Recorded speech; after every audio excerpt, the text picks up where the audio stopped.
Test, test, 1, 2, 3. Test, test, 1, 2, 3. You can't hear me, or you can? Okay, you can. Okay, good stuff. Collecting the daily login rewards. No, wait. Back.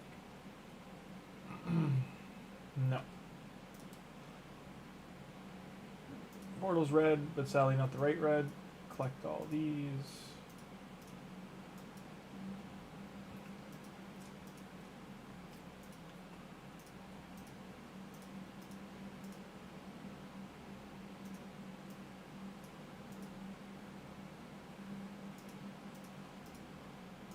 Is there a banner?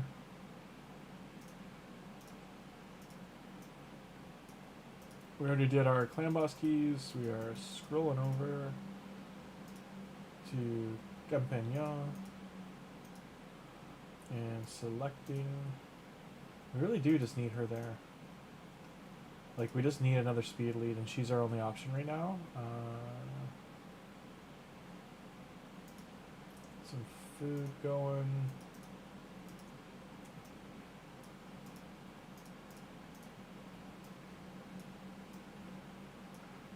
Do have to push Fire Knight.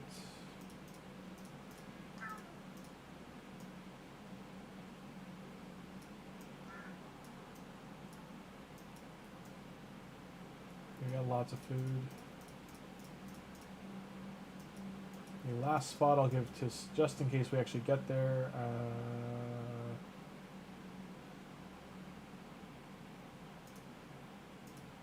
Alright, so we just hit day 90 on the Tholin account for login, but it's only day 75 streaming. Some of the other rewards were just collected and then I didn't do anything.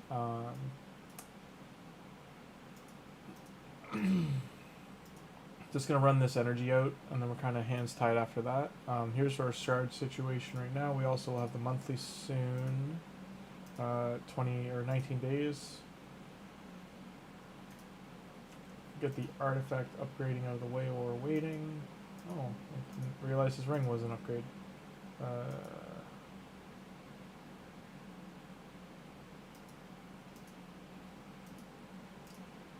Yeah, I guess we'll just upgrade the ring he's got.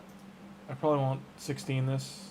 It's not ideally key for him.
What candidates do we have for boots?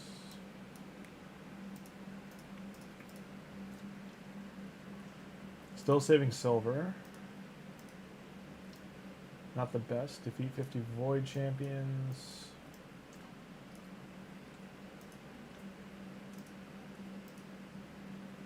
Cocoa Paint. You're okay, cat. So... Arena we got to do for sure to get the pizza points, and we'll do that as soon as the energy runs out. We're already down 100 and change.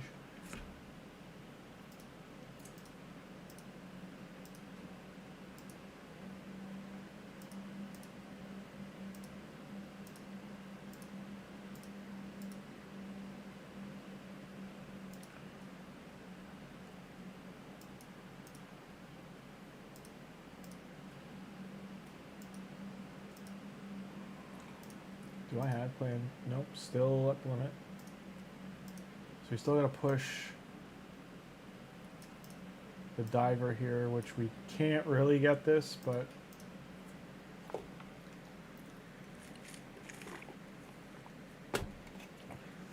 be about 1,000 battles to run to get that.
Sorry, I just made a quick bite.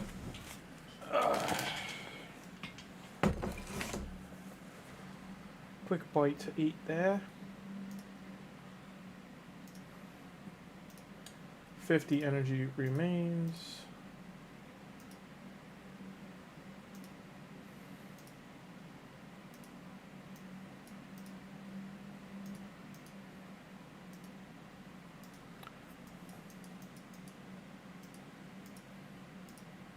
What sucks is the training tournament ended and I forgot. So technically I shouldn't be doing champ training. I'm going to stop that right now.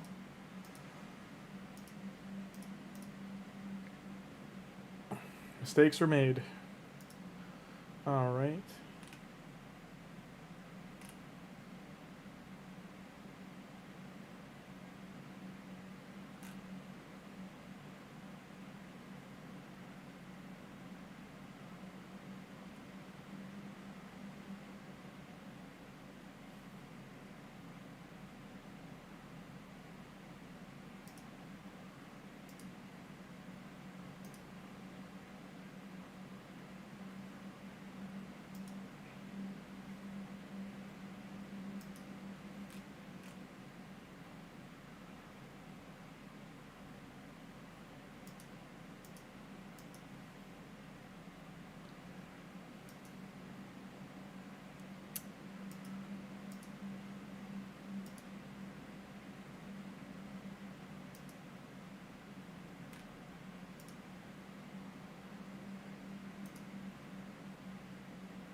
So we maxed out Geo.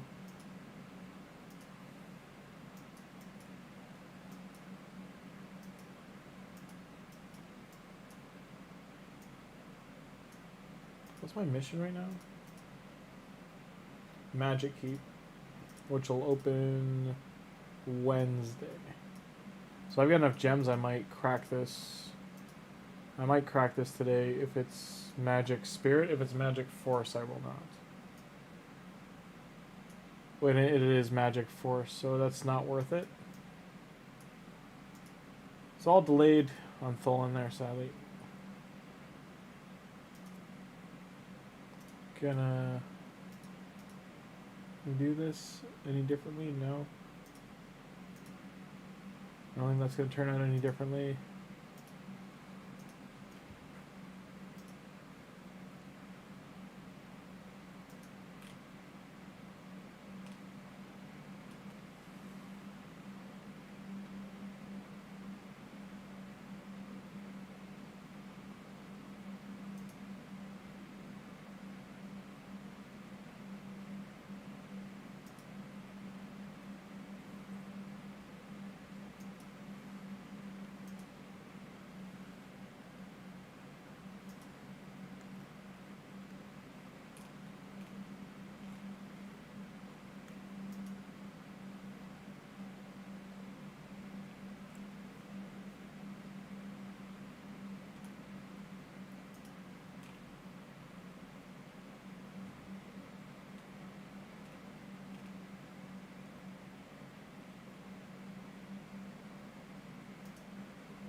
So that show.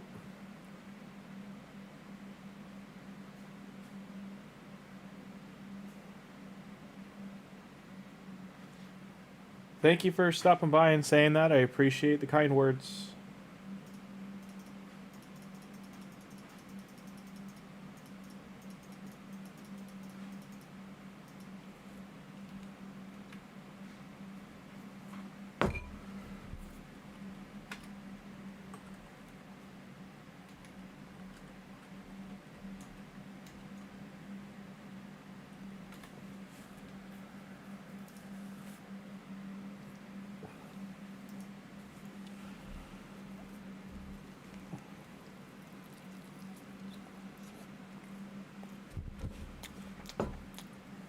Sorry I'm not talking much. I'm trying to get a quick bite in before we do a switcheroo.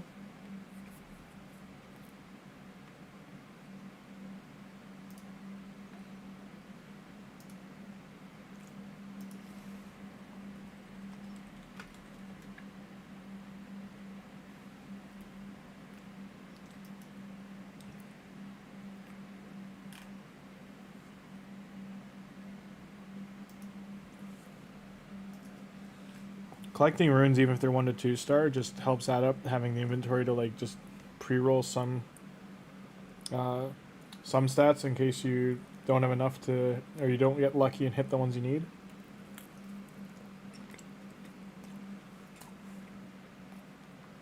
It's difficult to squeeze in faction wars, but you got to make sure you do it because the runes are so key to getting your gear that extra like 10-20% of stats.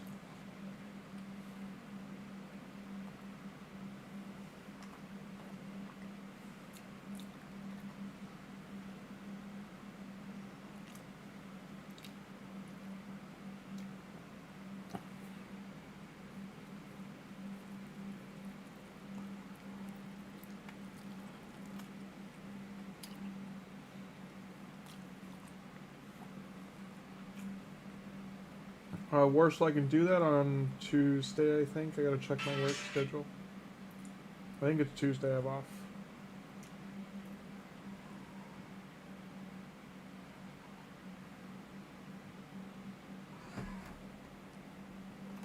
No. Mine.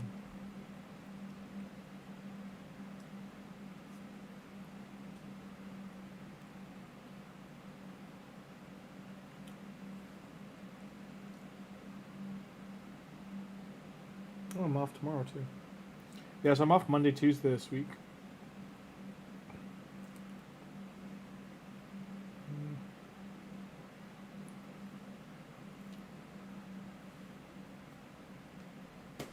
This is how guys drink water from a friend they've known for over 10 years. This is...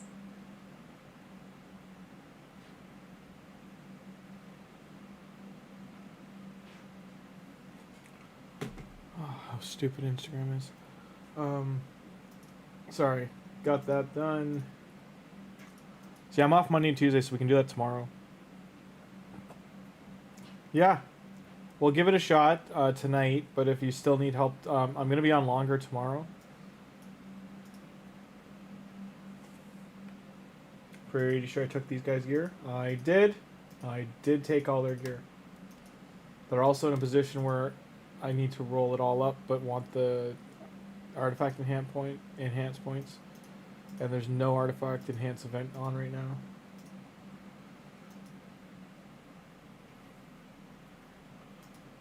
Is it bringing legendary? No. Epic? Rare epic.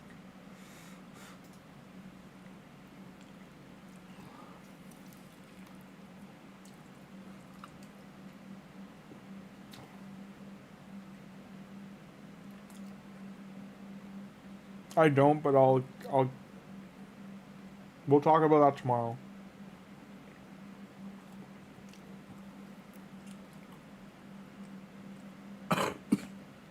Cat, please. This is too hot. It's too hot.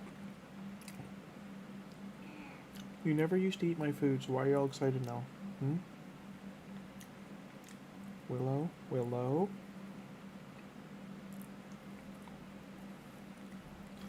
Ow, you little shit.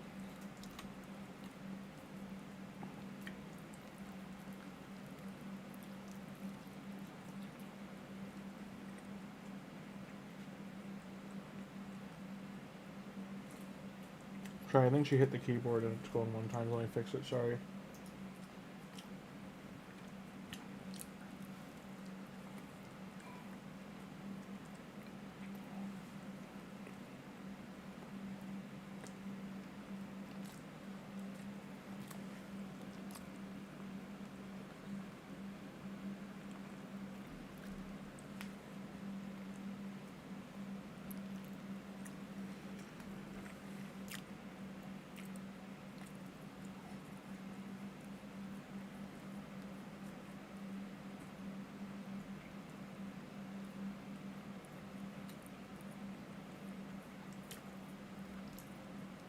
I remember what set I put him in. The answer is not one that succeeds. But two of these having no set, I'm gonna fix that later. So I'll do that one later. Are any others open today? No.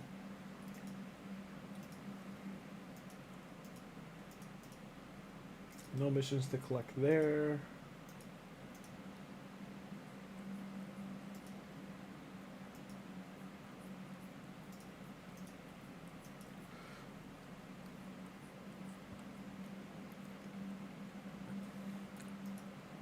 Oh, arena. Sorry, I do have to go back and do arena. One sec. Where'd it go? No. No. Oh, we're still logged in. Okay.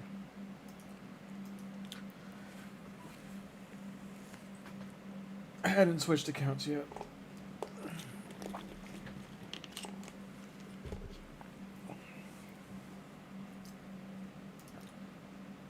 Close to getting the 4-star soul.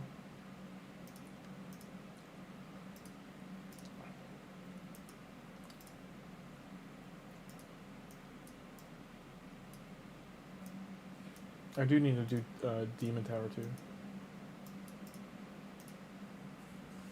Or Doom Tower, sorry.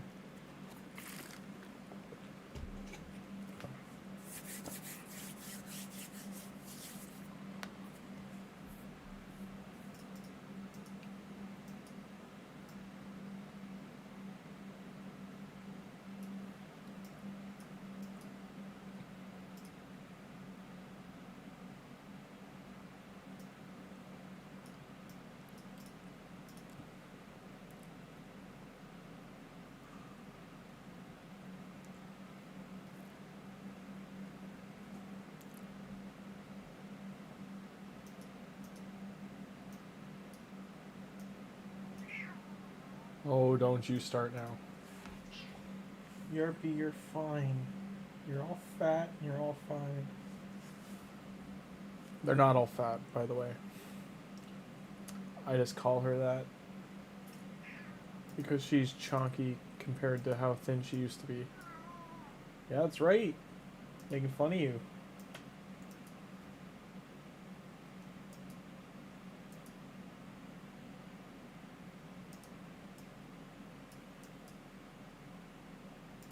Try and squeeze one live arena in.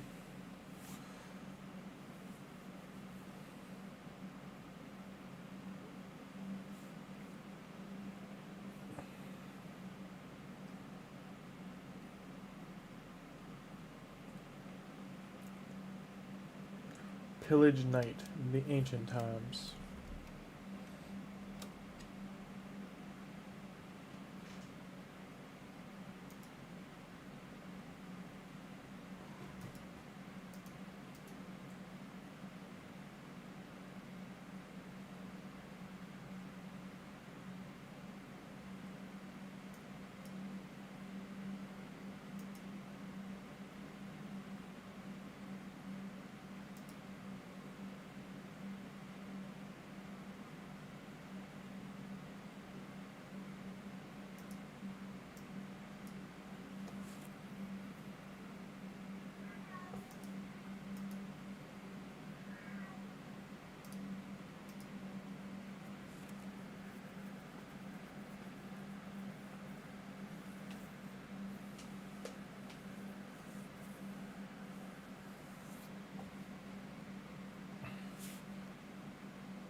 They're both negative affinity. I guess it's not too bad.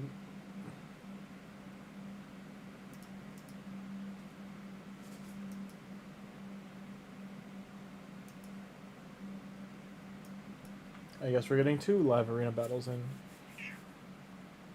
And SKB and Tim aren't even here to cheer us on. No, you're not getting. Can't have that. You'll get sick. Hey, you'll get sick.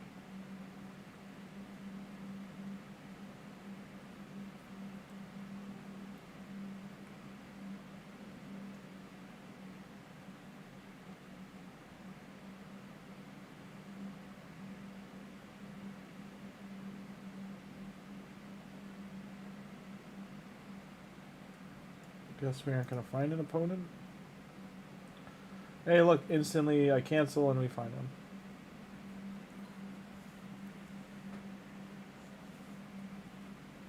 I feel like we'll lose this one, but you never know. In 2025, you just gotta hope.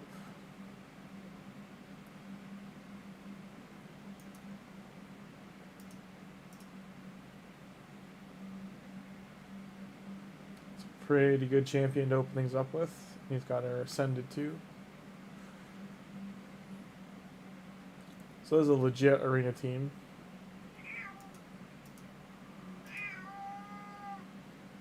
Yarpy, enough. Well, do better.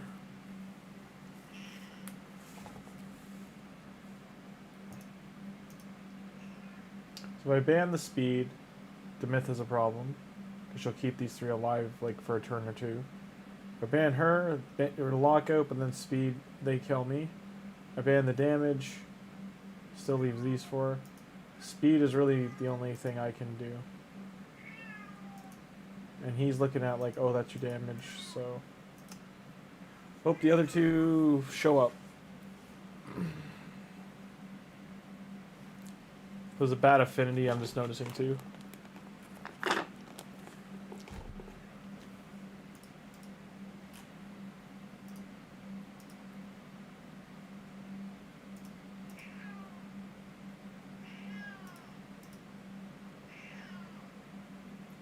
Yes, ERP, you are the great Cat Spatio, we know.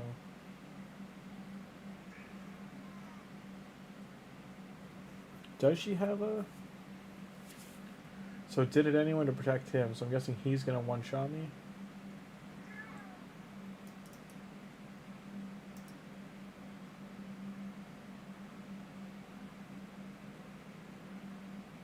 Yep.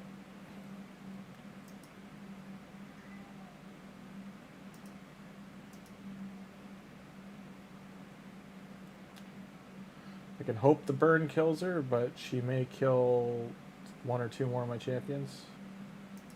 I got lucky there. That was a very lucky win. But I will take it.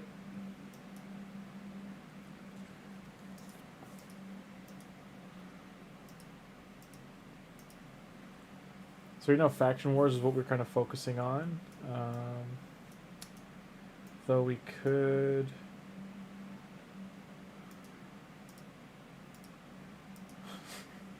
A little meow at the end there. She's being little spice. Little attitude on it. She threw a little attitude on it. There it is. Yarpy, enough.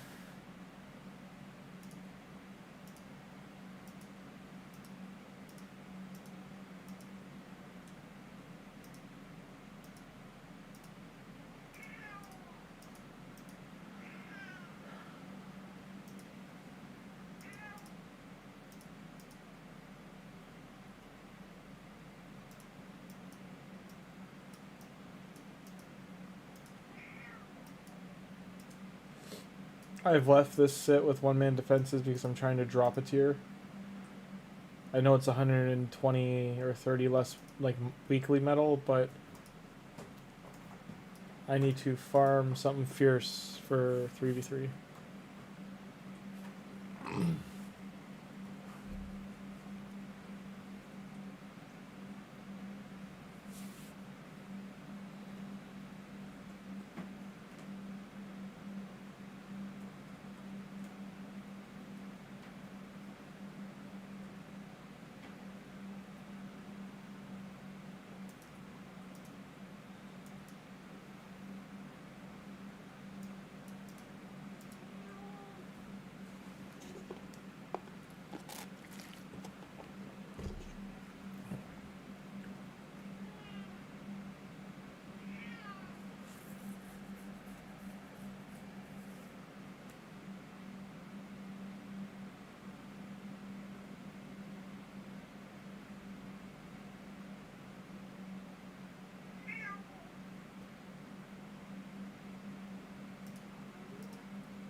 Less.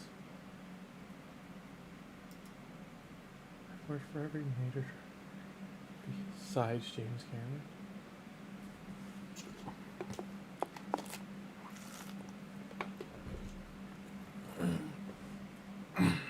Taika.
Six medals.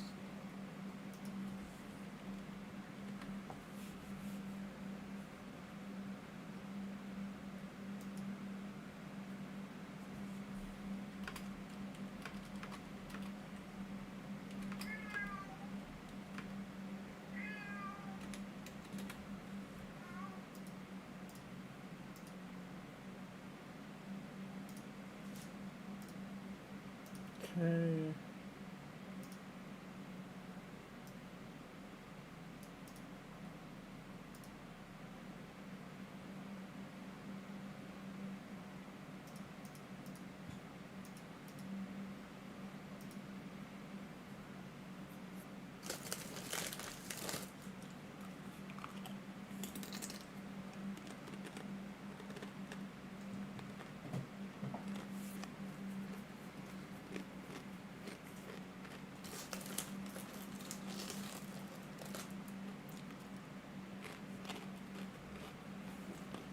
And good evening, 11 p.m. here.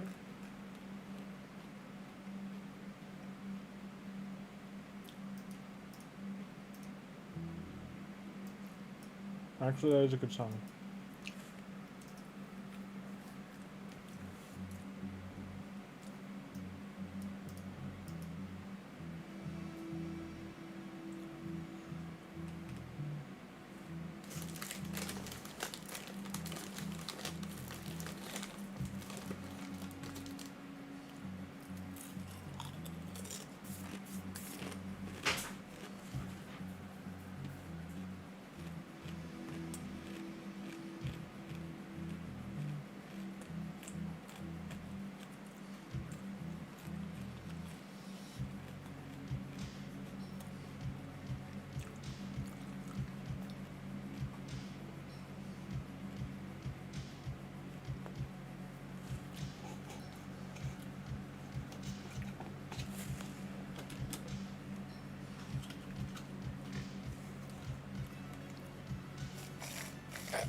Are you serious right now? Stop. Willow is fine.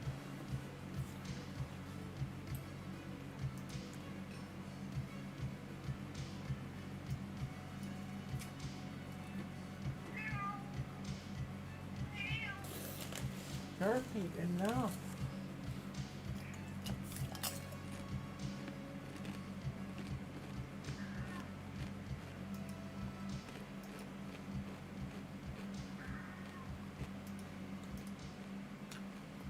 Where's Catelyn? She's a sauce boss.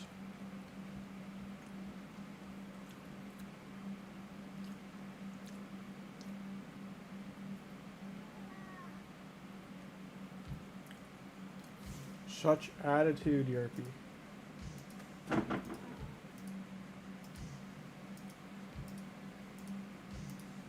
Hey, we got that done. Epic materials. I know. I know.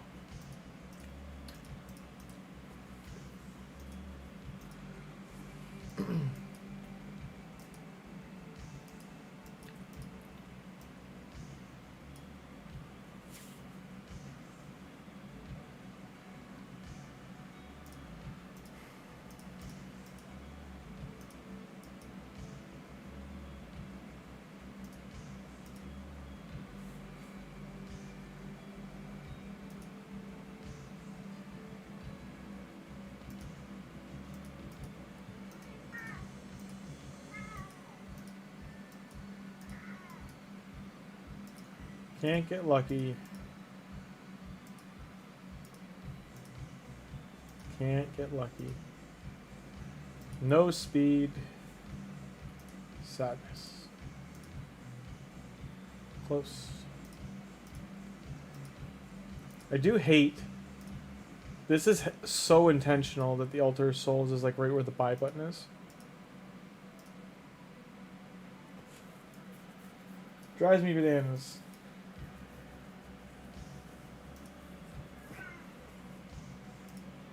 Yes, you're the sauce boss, we know.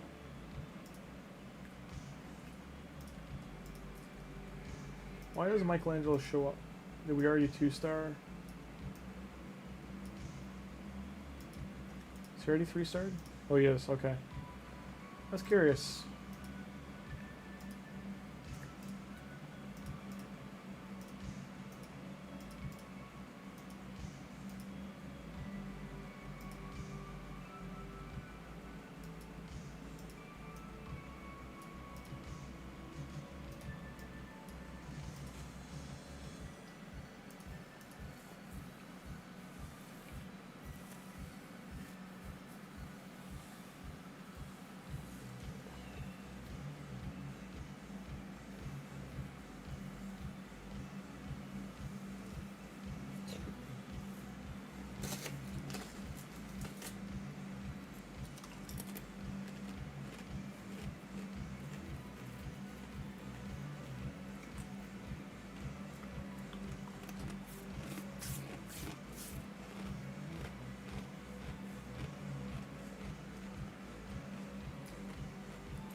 Just doing switcheroo now. Can you arrow? Can you narrow?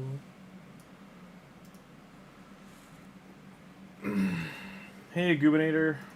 1 day away from Mikey. Day 6. 500 energy.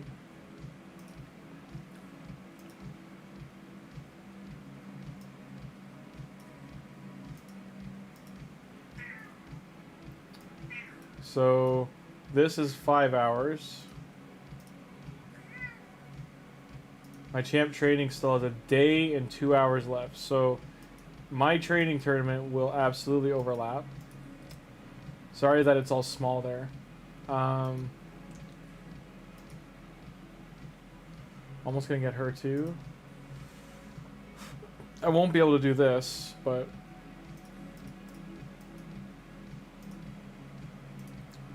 challenges. Epic book. Well, it's 2 epic books back to back. I didn't know that.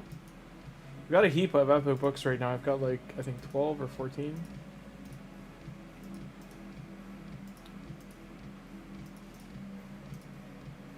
I got a lot of energy I can grab.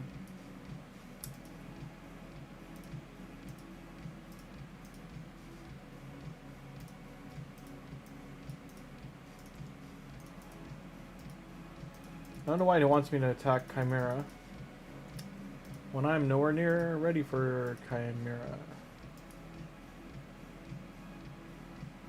Like 7 million?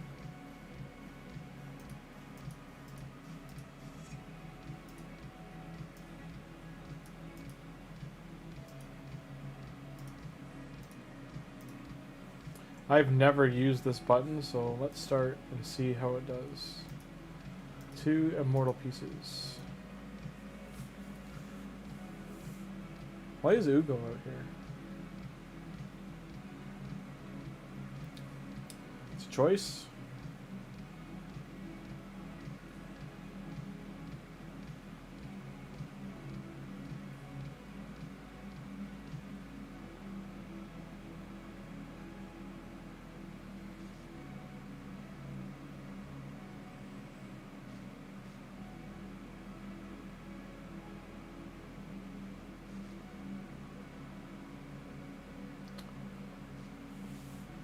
Hope your Sunday night is going well, Gubinator. Just getting some clan boss damage hits in before we go take a look at our energy shard situation. So our champ training tournament will overlap the Deck of Fate for at least like half a day. So I could spam to win the tournament and then, all things considered, fingers crossed, flip like at least, if I get like 10 cards, I'd be happy. Because more the resources under them I care about than I do the, like getting 3 in a row and all that stuff.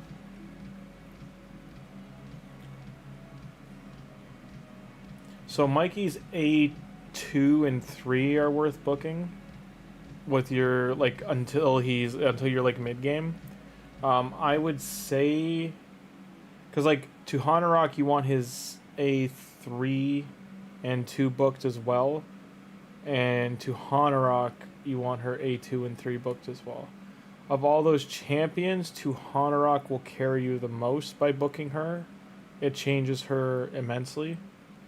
It makes her heals better. It lowers her cooldowns. Like, it's massive to book her if you can land all the books in her A2 and 3.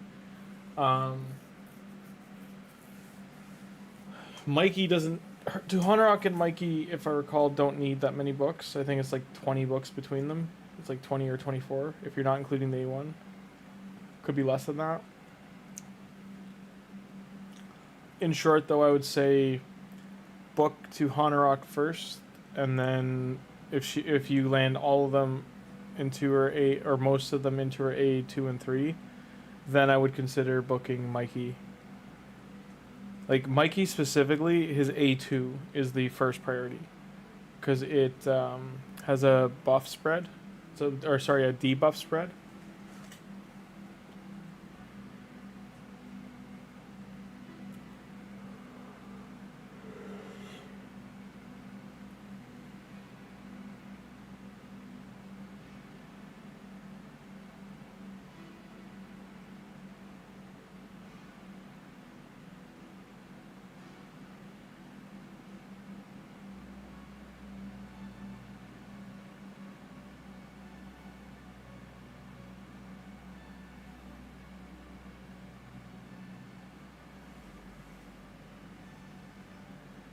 Yeah, I bet, because Tuhanarak's... oh, you're still talking about his level 60 first. I'm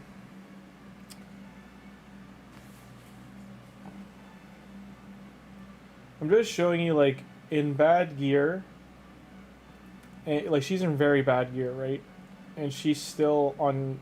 Like, she's doing... And he's in better gear. And she's doing almost as much damage to him. And she's keeping most of the team alive. Like, that, she's just that much of a superior champion to all of these champions.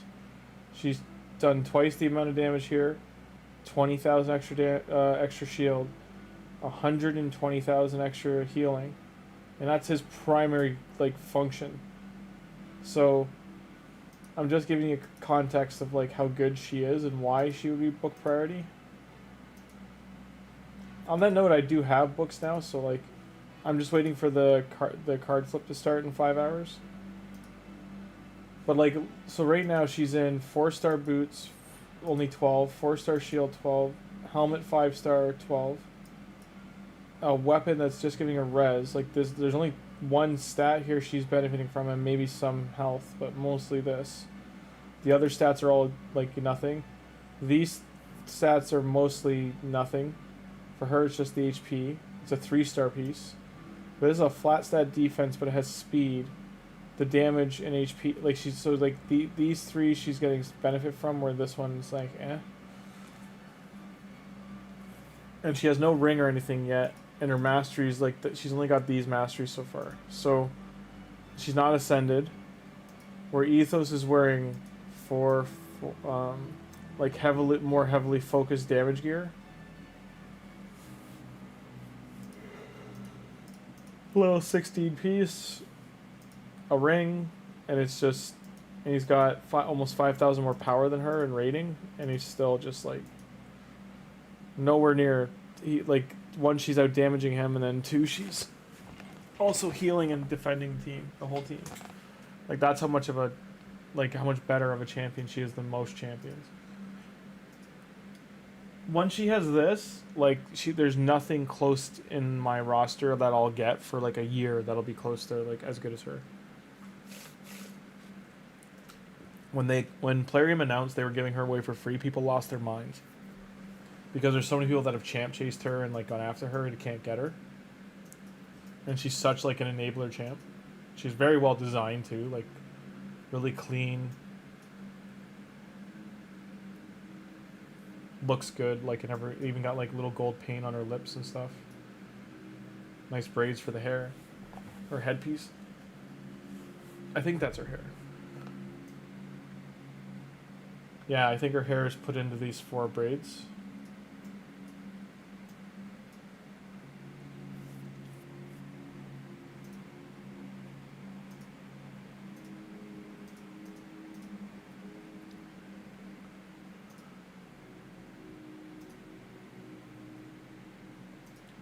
Still just this one.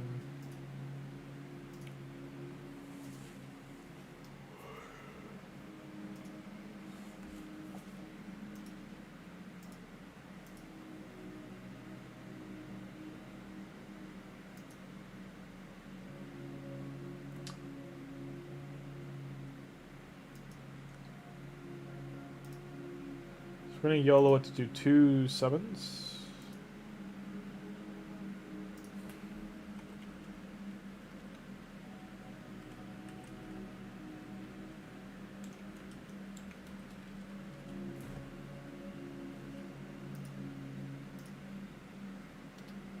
Alrighty, and oh, hilarious. Alright, drum roll.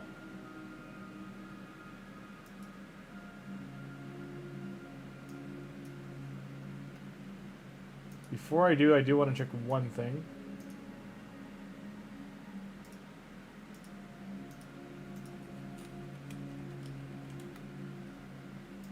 That did work, and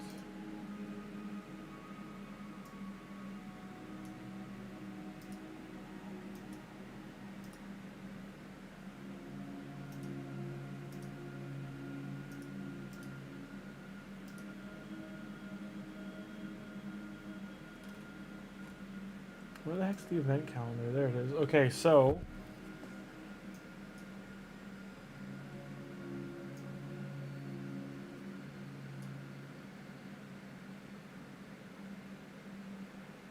Gear Enhance, Ice Golem, Gear Enhance.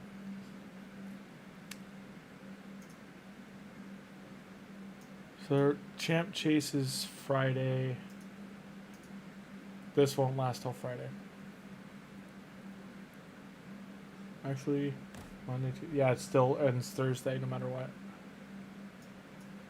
We're just making sure.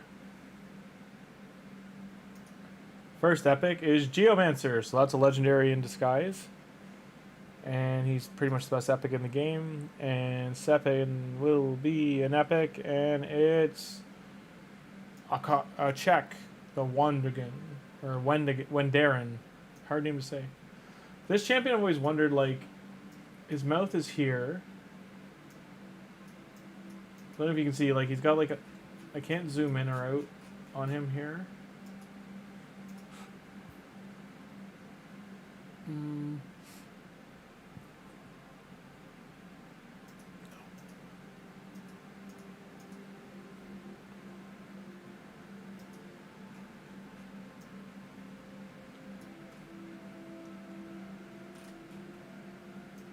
But his face here, like, these are horns where his I'm guessing those are his ear, like over his ears. He has a demon spawn, so he's not like an elf or anything. But his teeth closed. He's got the curl out teeth. It's a cool design. It's just he kind of looks otherworldly in a way.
600 energy. You're gonna want to use it in 5 hours for training, so that's like 4 in the morning.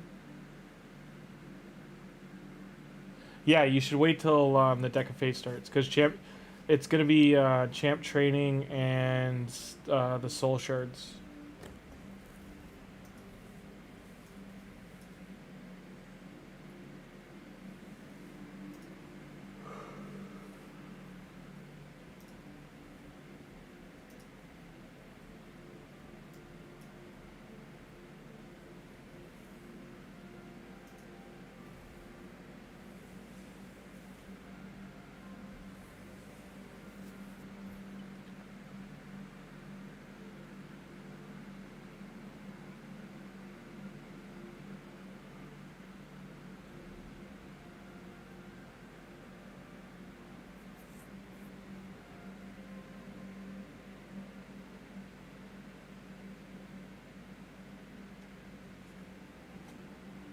Hey SKB, how you doing?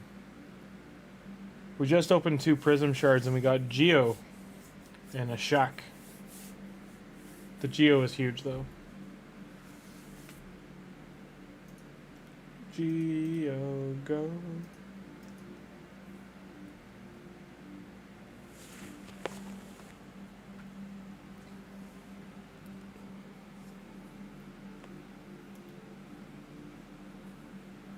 Geo's bad? Or because I got prism shards?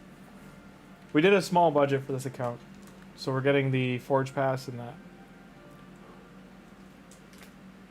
You're traveling right now? It's all good.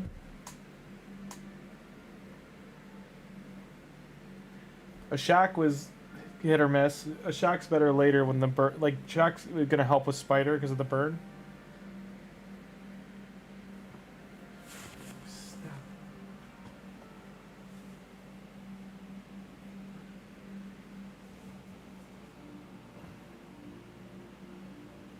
Yeah, they're both really good.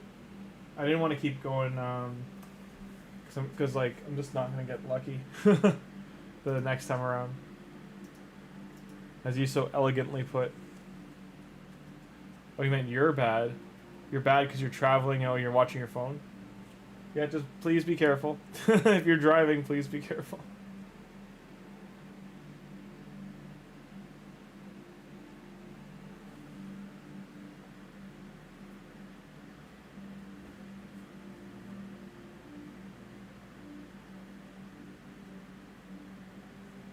If you're on a train or subway or something, that's more understandable. But yes, please be careful if you're driving.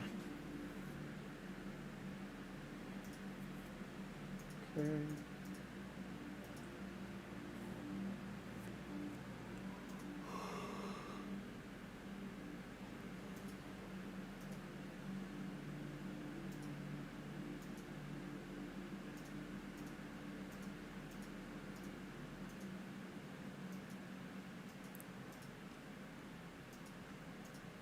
So much energy still.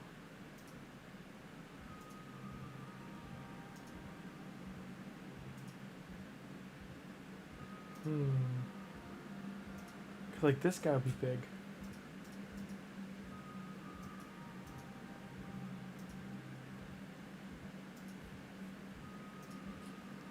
She'd be okay.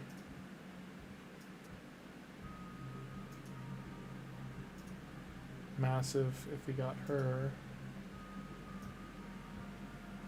Like these 3.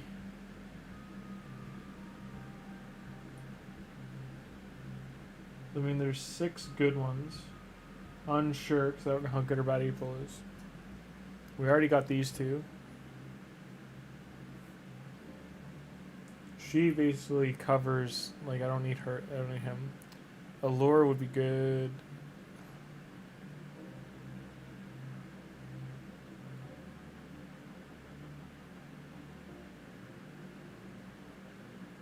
Oh, I see. Oh, you meant like things are bad right now. Well, be careful. I know. No, just be careful. I know.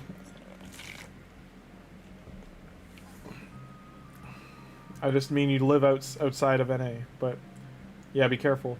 Nepal, France, Spain, the UK, England have all had like protests, and one overthrew their government, burned the building to the ground, and that was in Nepal.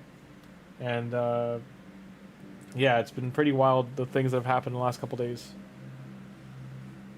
France wants to re-elect another prime minister. Like, they don't like the one that Macron just announced, so they're freaking out.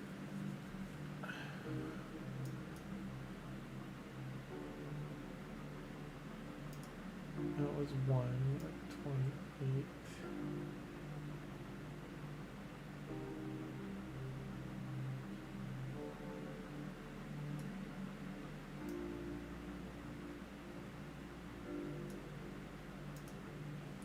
Oh, it's 2800. This is 2. Just want to see how much we have left. Let's say it was 1 minus.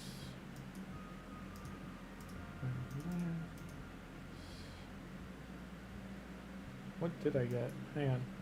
So I'm just looking at how much the starter pass was.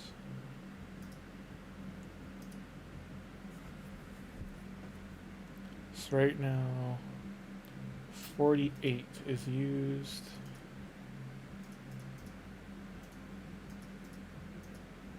So 75 remains. So that's still enough. I'm trying to decide if, like this, because I really don't think I need champions. I think I more need gear. I don't usually just buying gear, but like this set would just make Ethos finish everything I need him to. Like even if these are flat stats.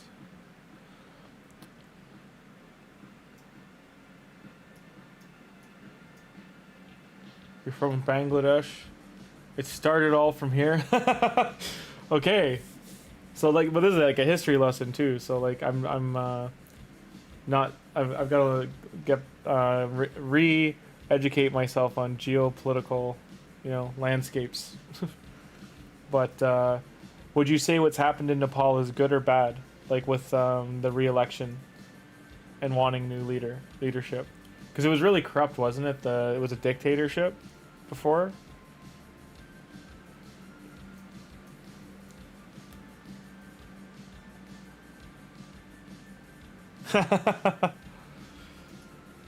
Where's Tim to back me up? I got no backup. And the reason I'm spending is because I've done 3 free to play, and specifically there's people who've asked like, what's the difference if you did spend in comparison? So I said I would show a limited spend on just a certain amount of money, like under $100, and just showing the massive difference it makes of having the gem pack, having the starter pack, and then having the forge pass, and how much of a difference that makes.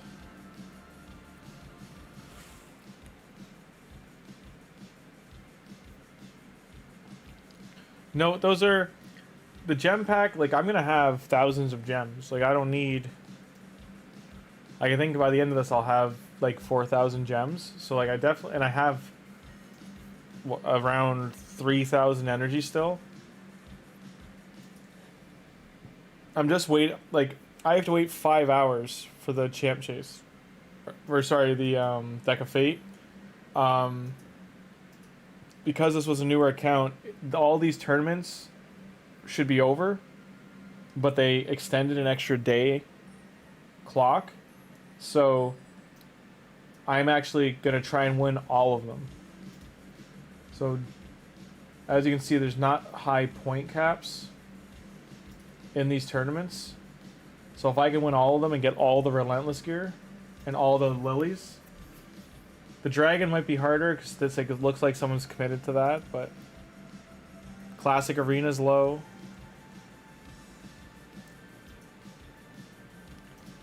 And then training's only at like 3,000.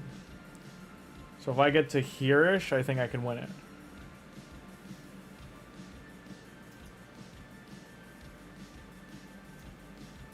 And that would be 1 Relentless, an Epic, 50 Lily, plus this 50 Lily and pizza points, and these lilies, and more pizza points. I'm not getting the pizza points for Donatello's soul, I'm getting them for the resources. Spider is 45 gems, 2 3-star chickens, another Relentless set, full set, another Ancient Shard, 50 more lilies, more pizza points. And then the arena I've already gotten all these. And then another Relentless set, so that'd be 3, and then lilies again. So that'd be like 3 or 4 relic pulls. And for this, I think the math puts me like in this area. So like this would have to actually hit like 5, but besides that I get another epic book, get to re-roll a piece of gear that didn't go so hot, and get some oils. The ideal is to hit 1,000.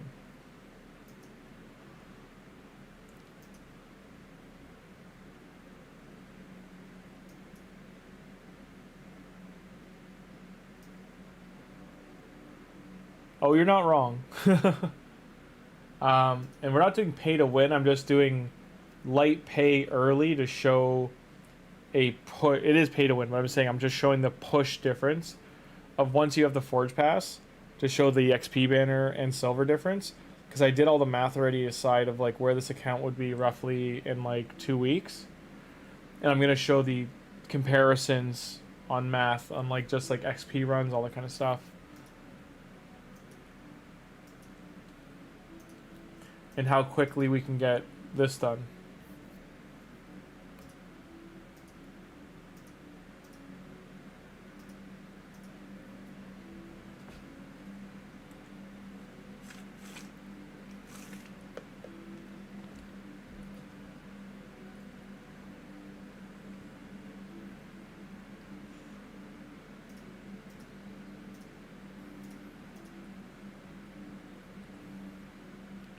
Check.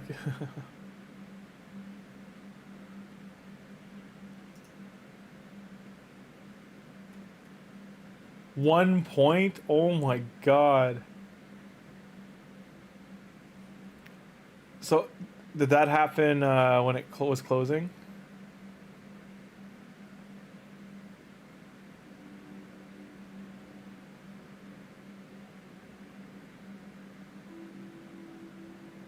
Just so, yeah, that's sadness, man.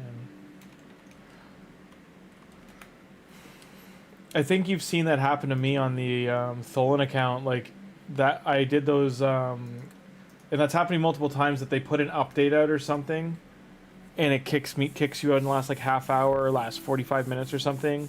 And in your case, it just like your runs get stopped, and it like kills momentum. And they've been called out for multiple times for doing that, because there's a lot of people who want to push in the last hour or so, let's say, or last like couple of hours, and they always time updates around the end of these events, especially the tournaments, and everyone's begged them to stop, and they still don't. And even in an interview, which I think it was Ash or Nubs or whoever, or Scrat, or not Scrat, Scraff. What's his name? Scraff? Is it Scaff? Scaff? Who am I thinking of? It's Scratch or Scaff. I forget his name, but it was one of the three of them that they literally it was a group interview with Cirilla, I think, and they openly said and brought up, like, why has it been so consistent that you guys for years have done updates and game and patches at the end of tournaments within the last hour or two? Like, it's constantly ruined people's attempts to win the tournaments, and like damage the player base and upset people. It probably loses players. And her initial response was like, essentially, she doesn't know and wasn't gonna inquire to find out. They're just kind of like, yeah, oh well.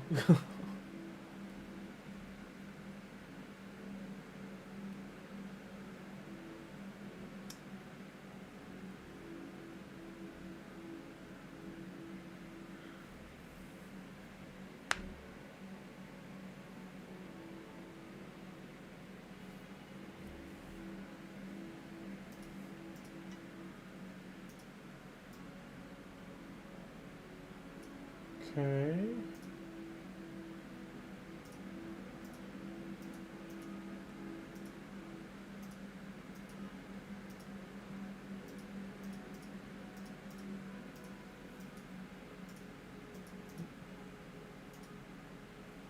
I'm tempted to build Magistrate. It's a pretty good pull.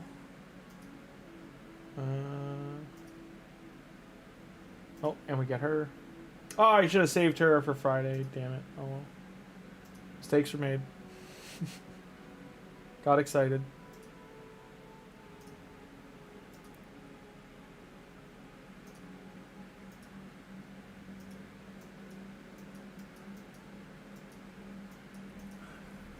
Was it brutal I was keying, or was it... It was hard that I was going through, right? To finish it off? Yeah.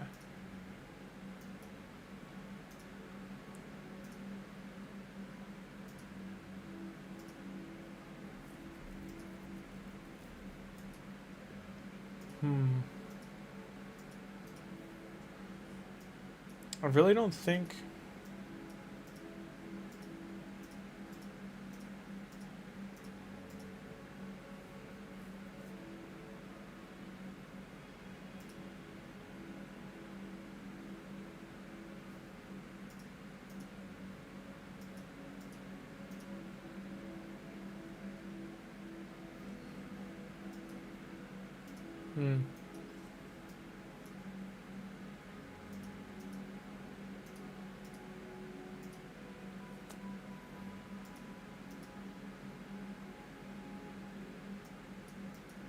So many artifacts to sell.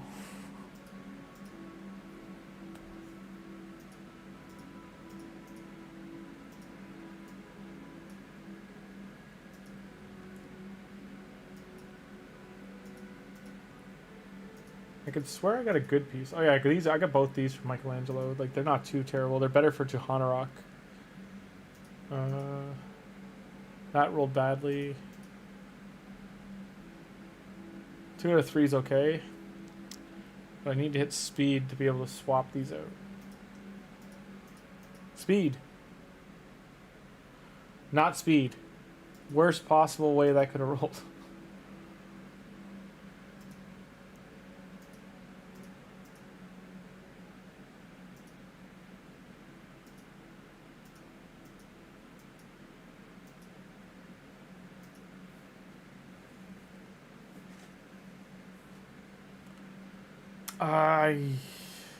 Man, I need some ores to reroll those. But I've never seen that. But you should post that on Reddit, SK, just to get some karma out of it. Because, like, 1 point is so brutal. I think the closest I've ever been was, like, within, like, let's say 5 to 7 points. And it had stopped my dragon runs, or it had stopped multi-battles, even though I was saying use my gems and stuff. Like, it just stopped. It's like, oh, you ran out of multi-battles, or, oh, like, 1 dragon run failed. And it's like, it's never failed. It was a 100% team, so why did 1 fail?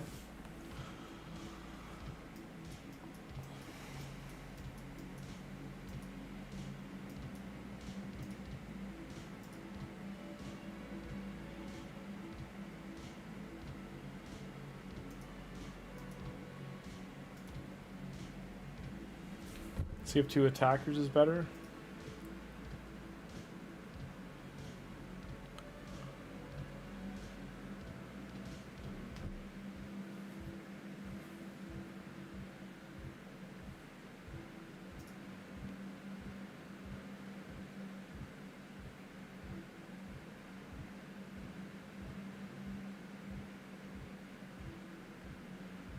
Not better. Son of a... Can Ethos do it alone? Probably not.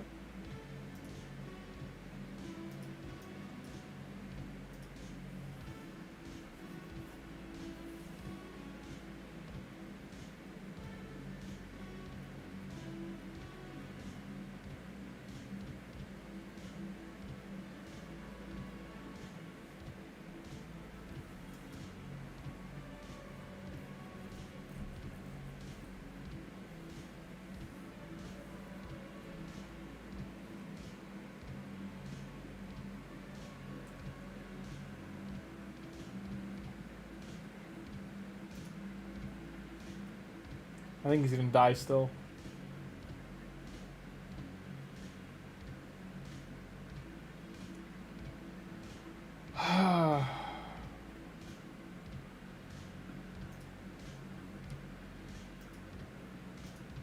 Try this.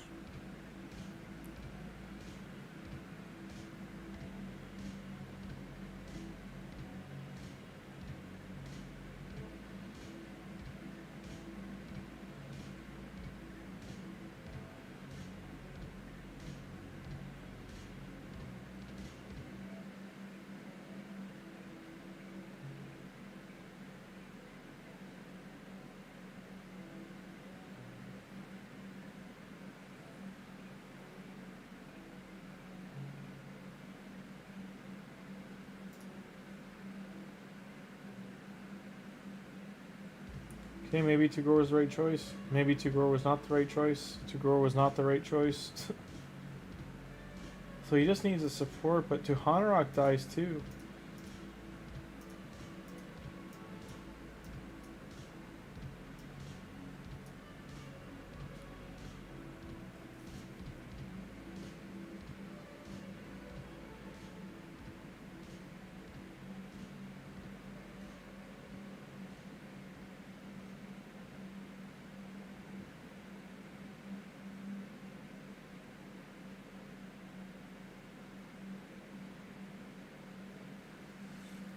So this wave doesn't seem to be a problem. It's the third wave.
I mean, the only other option I have, I don't really want to use the books yet till the training tournaments, or sorry, the Deck of Fate's going, but for training points. But the only thing I can really do is book Tuhanarak.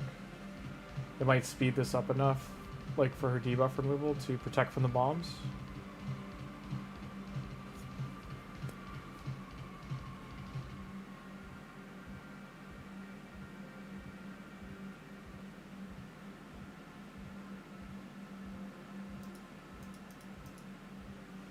Having stage 3 done's big.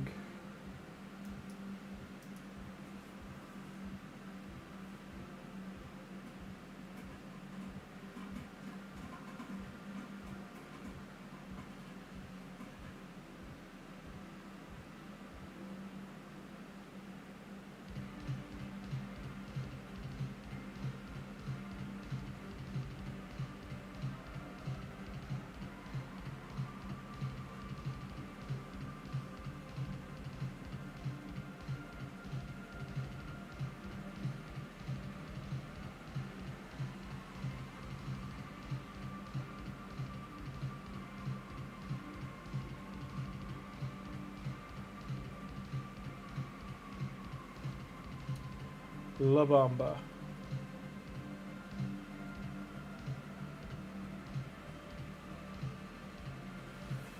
Yeah, good wave here, good tank, good healer, good reviver, good boss. Yeah, I know, like... Oh, but he still died. I need to kill the 2 bombers first. Yeah, the biggest thing is just farming gear. And Forge Pass just fixes that immediately, so... Even before that, just getting... we didn't get lucky. All of the starter... That is one of the problems, was all the starter gear was bad. wasn't good. So I think 3 pieces of the Immortal rolled well, and the rest of it was all like flat stat.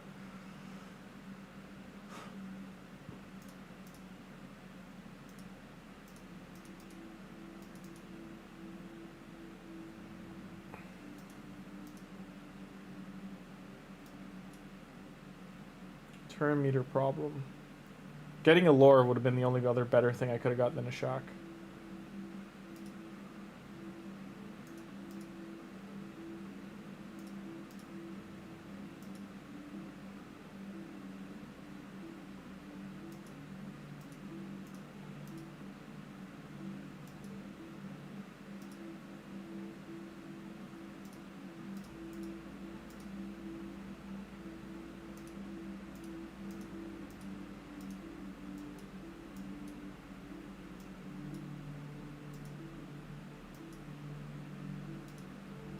So he might, or sorry, I was gonna say those might sit there longer, like just for a minute. Like I'm not gonna need multi battles for quite some time.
I think being the boss is still gonna be a problem.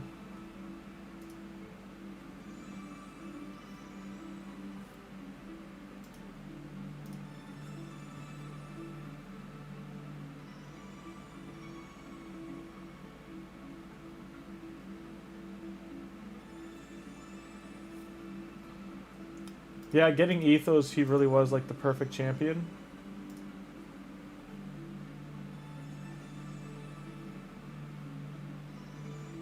Like getting Wave Clear was gonna just spike it, and then also getting Michelangelo tomorrow.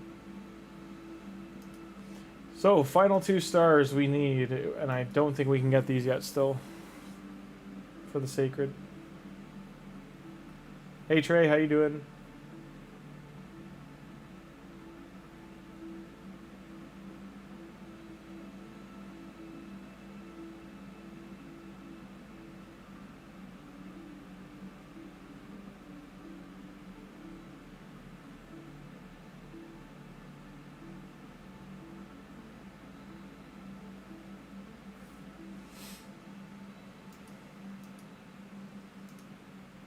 I was trying to stop her from using her buff, but...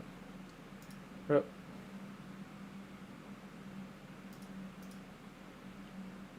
His ads are a problem. They do a lot of damage. And if his peril goes off, it's pretty SOL. Like that.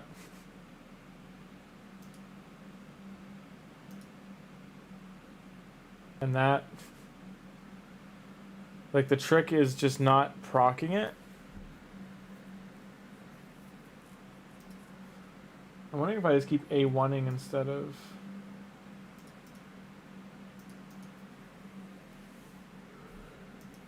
like doing A3, A1.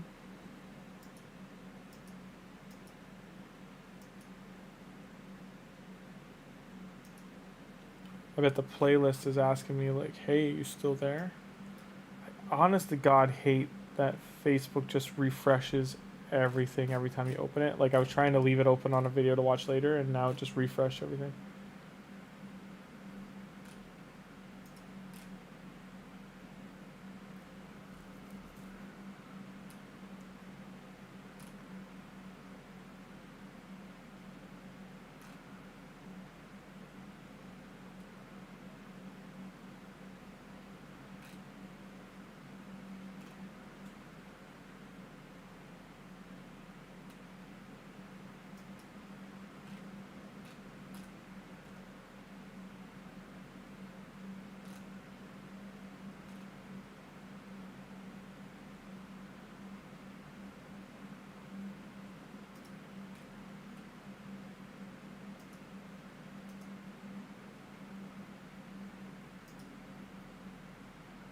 Do I use this now? No. A1 it all down.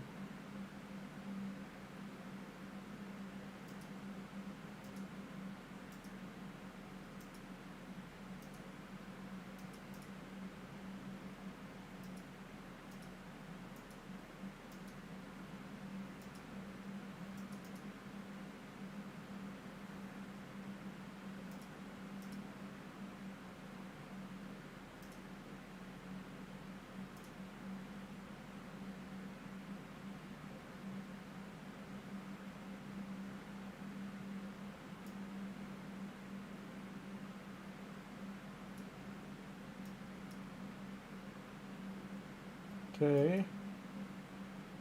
Lucky. No. No.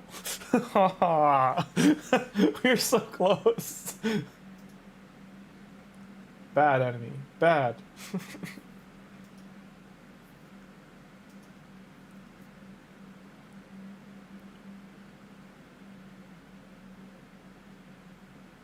Hey, there you go, Trey.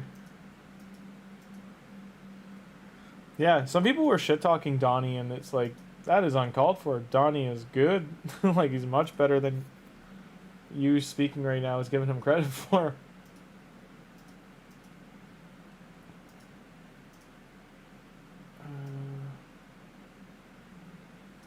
I need both those to roll well. I don't think they will, but we'll see. Upgrading Elhain won't happen until later.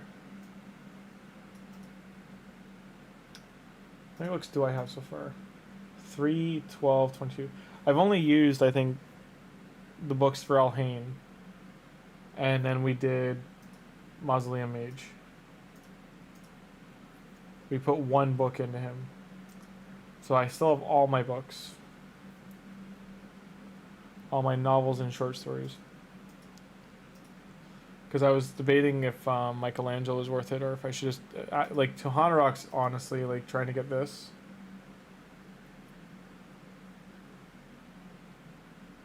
Is worth it.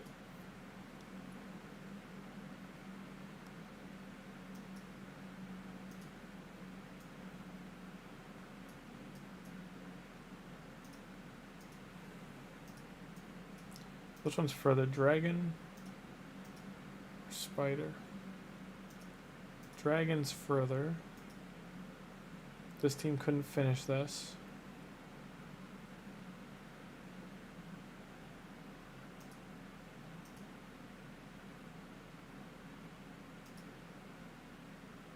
Oh, Tagoar's already there.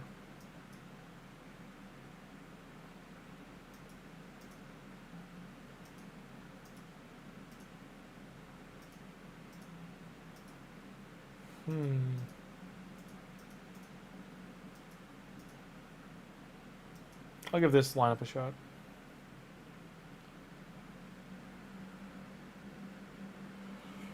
Arturo brought Brimstone and he didn't have it before. No, hey, that's big.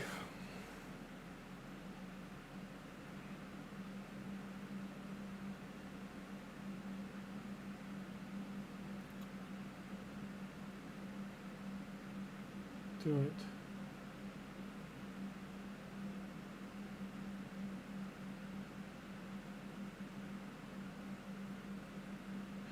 They should discontinue raid for USK. Just like pull the plug, on the hundreds of millions of dollars. Wrap it up.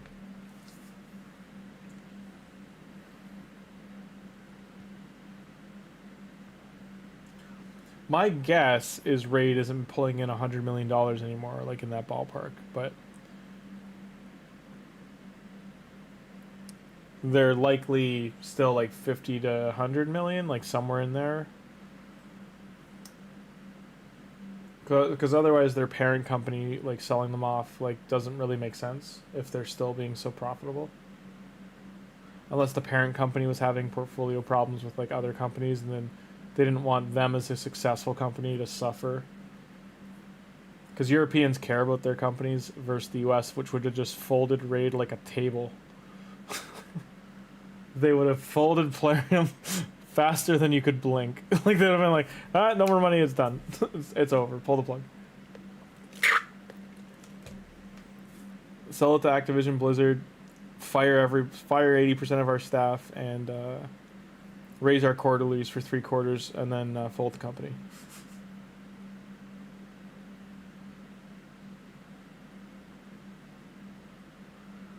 Come on, Tuhanarak, we believe. Yeah. Aw. It's good that we did it. It's bad that that's the reward for... Yeah. Because I don't think I can consistently beat this. We'll try one more time. Makes more than 100 million? I would disagree based on... I think Drock is invested in them, so he's like seen their quarterly reports and stuff, and he said that they were still turning a massive profit, but not anywhere near what they were when in their peak. Like, Raid's peak was 2020 to 2023. That, as far as I understand, was like where they made the most money they've ever made. They were uncontested. They had very little competitors. They looked the best for a phone game. They were #1 in games, in the top 10 minimum of most gaming stores in Epic, Steam. When it did come to Steam, for a little bit, it was in the top 10.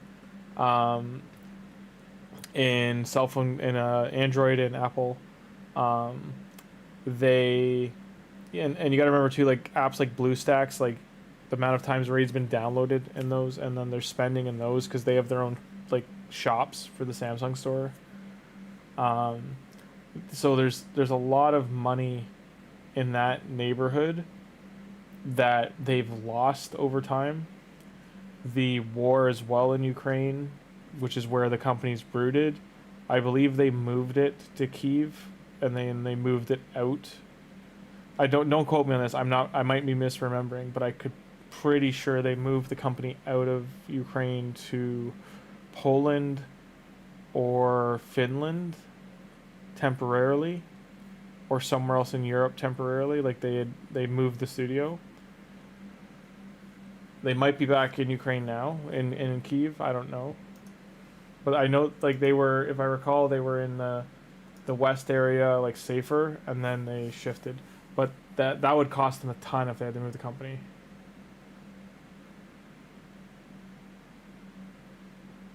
Are you serious? That they spent I didn't know people spent millions on this game. I could see a couple 100,000, but.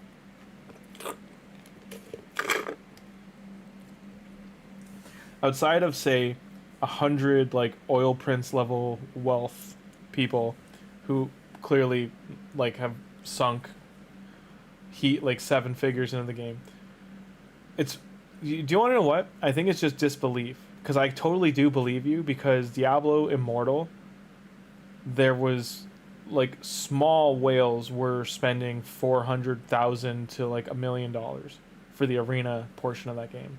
And got to the point they couldn't fight anyone because their player power was so high.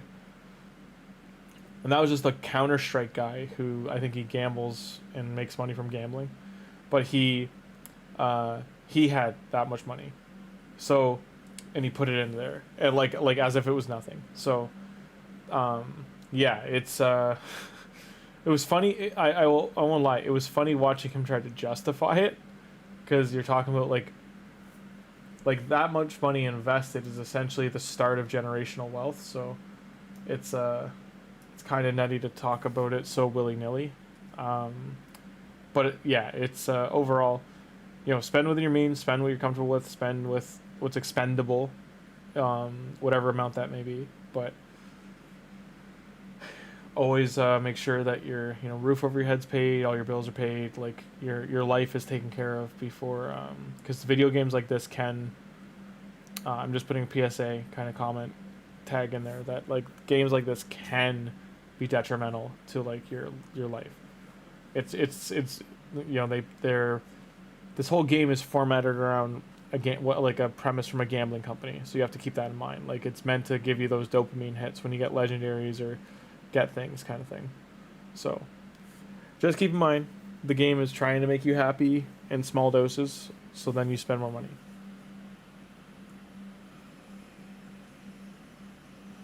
But if you are enjoying the game and having fun, and it's your bread and butter kind of thing, and then go for it, and you do you.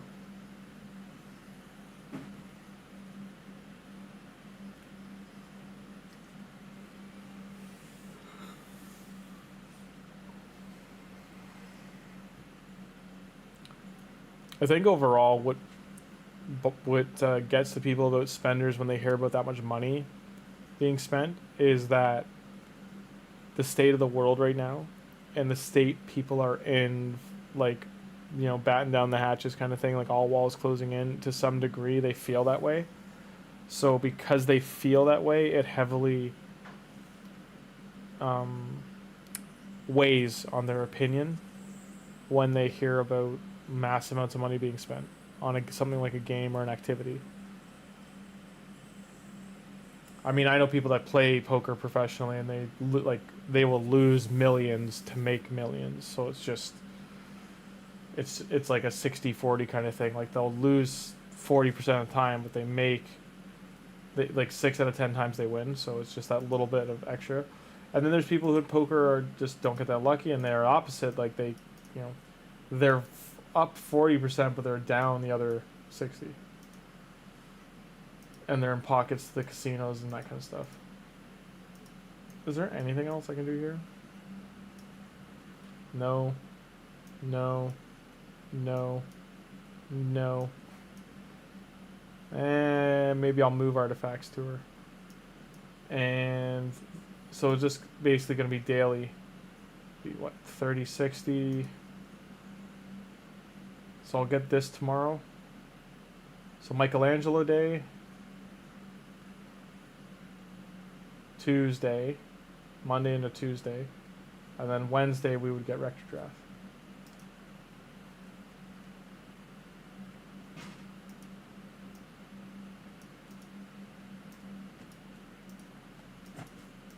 This game's gonna drive me insane. I've cleared this red dot so many times.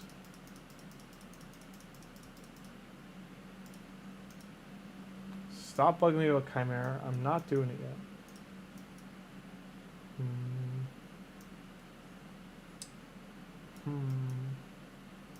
Easy teams, please. Thank you.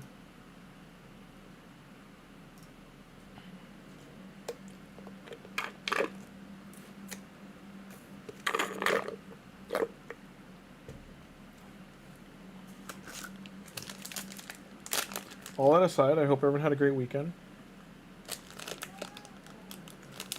And I need to go stop 2 cats from fighting because they're idiots. And they love getting sprayed with a squirt gun.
Tomorrow you get the 5-star for Mikey. Oh man, nice. That'll be big. Nature's Wrath, Peak. Or Brimstone, or whatever you chose.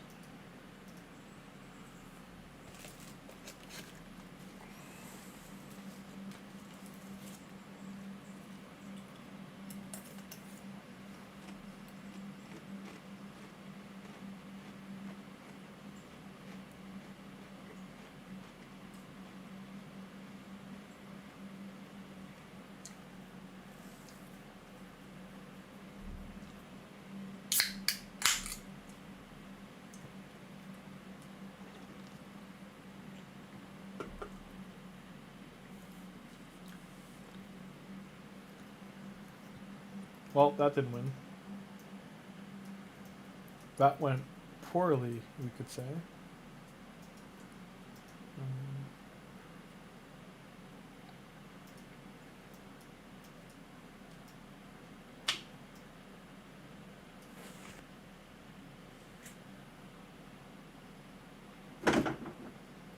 Seriously, Kat, you're gonna break that shelf, and I'm gonna lose it. I'm gonna go bananas. Stop jumping off the shelves. I'm sorry, guys. She's fat, and it drives me insane. She's like a 15-pound cat, and she uses my bookshelf like a springboard. It's a wood panel bookshelf that's on 2 bolts, so it can handle her weight. But her jumping off of it, I'm worried it's gonna like crack the drywall or the cement.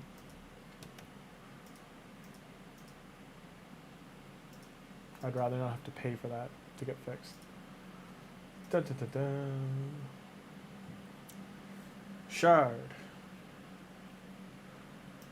Did you choose Nature's Wrath, Trey? Like, which one did you end up going with? That or Brimstone for the bosses? Spider? Let's see. Ooh, this is big too. This is huge for Clan Boss. I didn't even think... I forgot they had that ability. Yeah, we're not booking that right now. Jesus. I forgot how many... So this champion came out during the Pixneal era, where they were just like, you know what? Champions need to read more. So we're going to go with 8, 9, 10, 11, 12, 13, 14, 15 books. Like, just absolutely brutal. And Pixneal needed, I think, around the same. Can I ascend? What's the difference? 5% of their HP, fills turn meter. So mainly, we're bringing this champion to Spider for the burn. But we do want this unlocked. And his defense all battles too, so Ashak is one of the champions that's very good for 3v3 arena as like an alternate, and also in Curse City, because it's an all area banner. Rag, also good.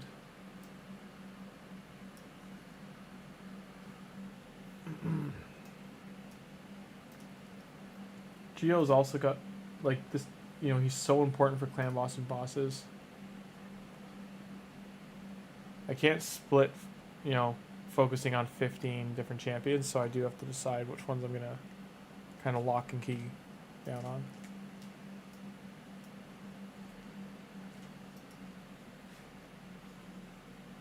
That should help with clan boss.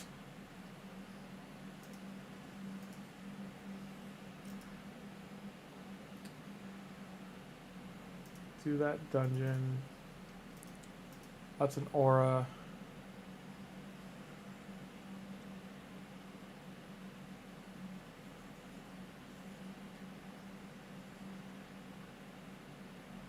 Hey, Deeper Dragon, how you doing? This is a new account we made 5 days ago. We pulled Ethos off the first Void Shard. It was free to play for the first 5 days, and then we, today being day 5 into 6, we grabbed the starter pass, the gem pack, and we grabbed 2 prism shards so far.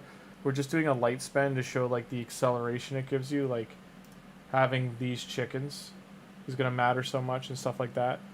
But that is the cap. Like, we're not going to keep spending money after that, and we're just going to see where we can get to in about 30 to 60 days, like in that ballpark. And we're going to pick up the Forge Pass. This is the last thing once it's available, just to show the artifact difference. Cat, really? Always checking here. Getting food.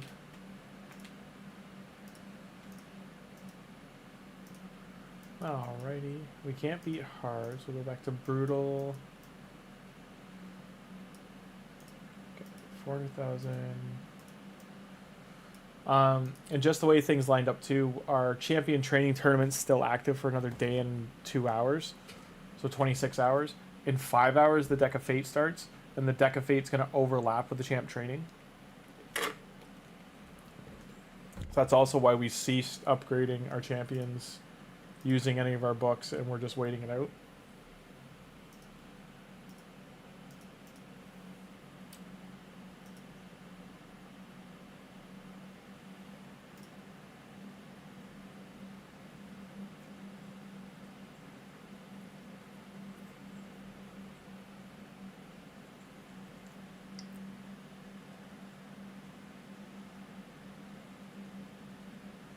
But I'm off tomorrow, so it's probably gonna be like a full day on this between the 2 accounts. And just for SK's sake, I might do like an account cleanup on the other ones and just get them sorted.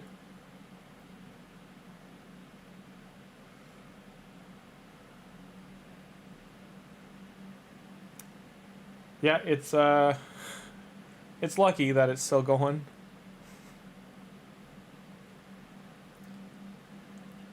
Oh, we got wrecked. Just not fast enough to do brutal yet. We need about 20 more speed. We really need 5-star speed boots. Put the food in.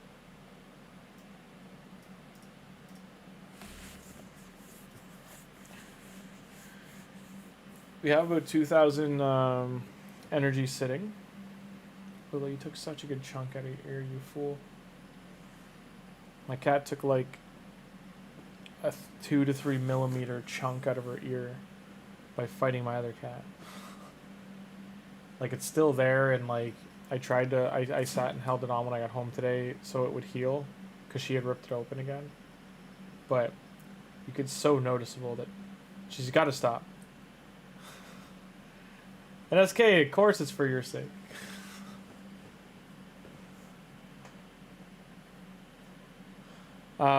The account cleanup, because you were saying like you have all these accounts with all these like champions and you don't like do anything with them. No, I do. I still full intent to play them too. I still have fun playing them. It's just I usually I don't always have time to play them on stream as well.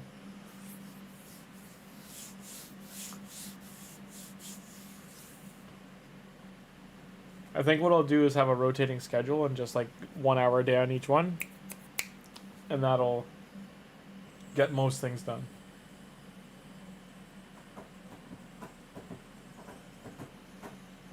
Coco, really? My couch is destroyed. I'm just gonna have to throw that couch out. Or no, I could. It's a brand new couch. That's why I'm like I have to throw it out. My blanket. It's about a year old, and I put blankets on it to stop the cats from scratching it. Cause like for some reason they're just like addicted to scratching it.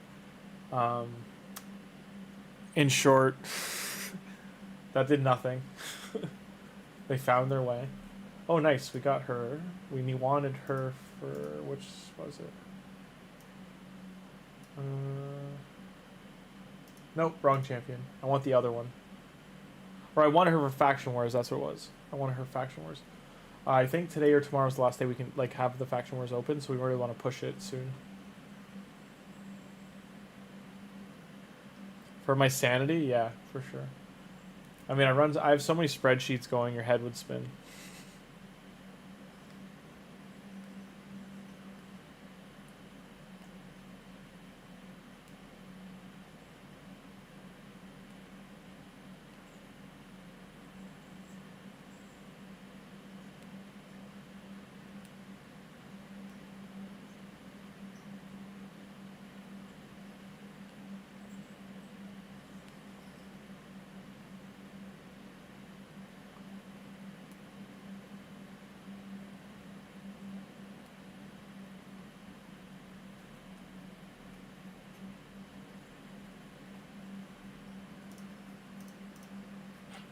I don't know why, but the boot floors, I always get shards.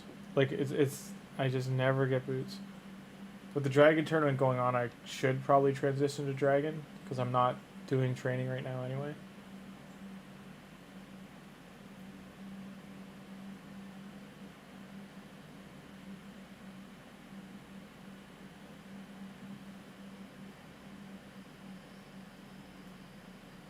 Oh, how I'd like to get Apothecary.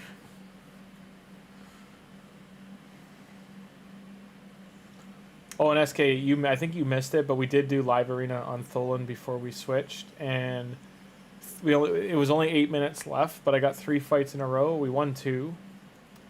I think we won all 3. I think we did win the final one. Thought I was going to lose the final one. But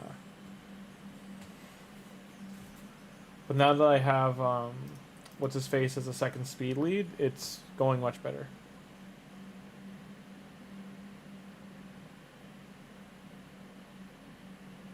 The Brewmaster guy from Shadowkin.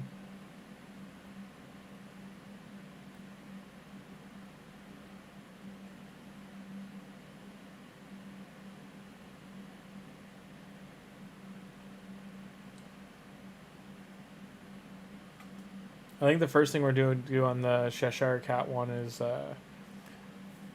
like really assess our artifacts and see if we can re-gear Cheshire by taking other people's artifacts and getting 100% crit rate.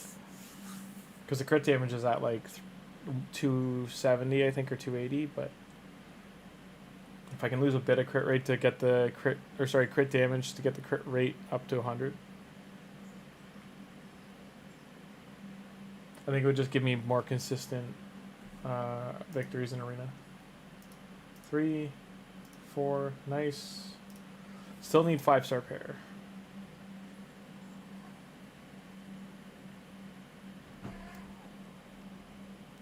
Hi, Kokopi. Can you hear Coco when she like does that?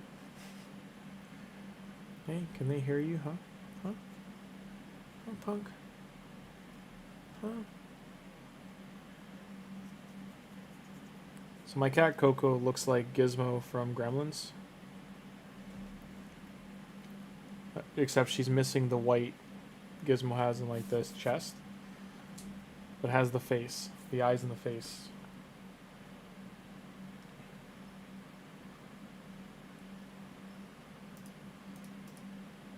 HP, not what we're looking for.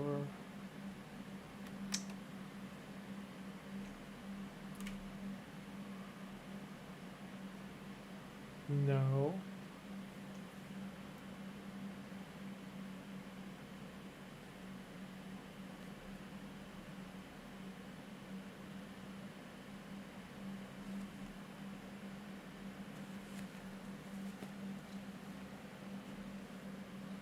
Hello.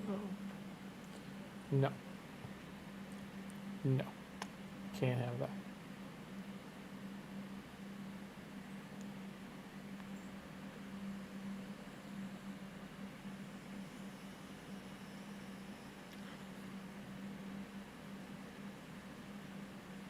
Oh, probably. I don't disagree. It's probably going back and forth. Not doing me any favors. I think what the plan's going to be is round out the Ninja Turtle events, especially on my main for October. Do the fusion on that in Tholin, wrap up Tholin after that, and then I'll probably do something with it. I won't say what yet. And then going from there, get off the computer. That's right, you know you're not supposed to be up there. Sorry. And probably I would say Grimmzilla, like the Cheshire Cat one with Grizzur as well. Like those accounts, I would push them as hard as they can go. And I think the best thing for me is probably to just like thin it down to 1. Probably thin it down to 1 to 2. Like have 1 and an alt.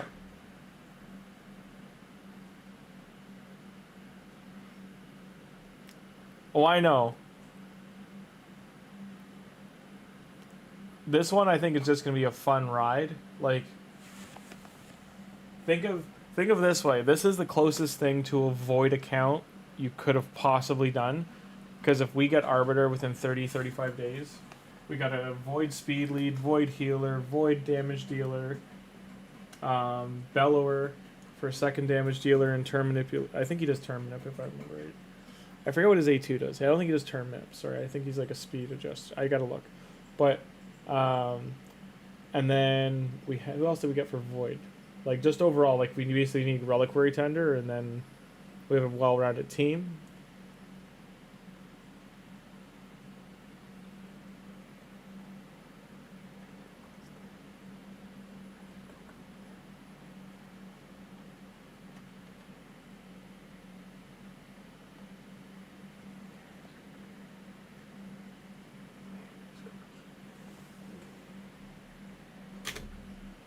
Always gotta hit the keyboard.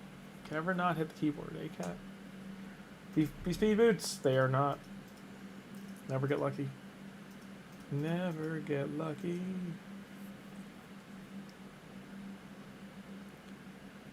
Yeah, Cold Heart would be big. I haven't gotten Cold Heart yet, not here. But yes, Cold Heart would be big. Because that would just help with the nuking down of bosses.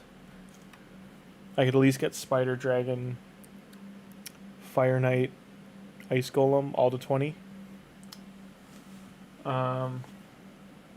That would also help clear out... Like, that rounds out the Arbiter missions besides Arena. Arena with these 2 plus Arbiter, like, I just need either Michelangelo or... If we're going to stay Void only, I do need a second damage dealer, but like we can do it with Bellower. He's good enough to do it with. Hits hard enough too. Oh, I forgot to take the food out. Hey, Taken, how you doing?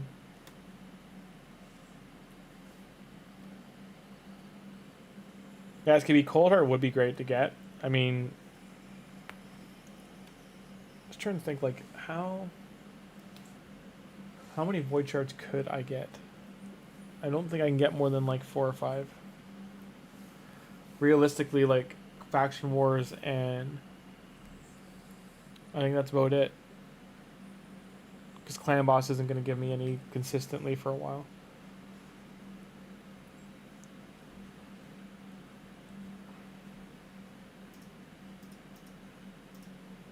I'd have to really get lucky with art, like gear. Like if I get these 2 at minimum geared, then I can get a lot done in the game.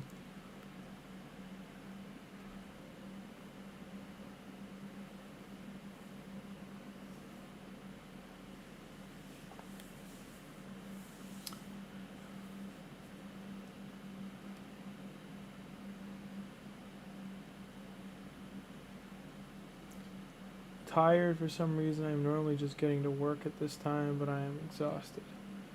Are you at work right now, Taken, or do you have the night off? I worked 2 jobs already today. I worked the morning 9 a.m. to 3, and then I worked 5 to 9 at another job.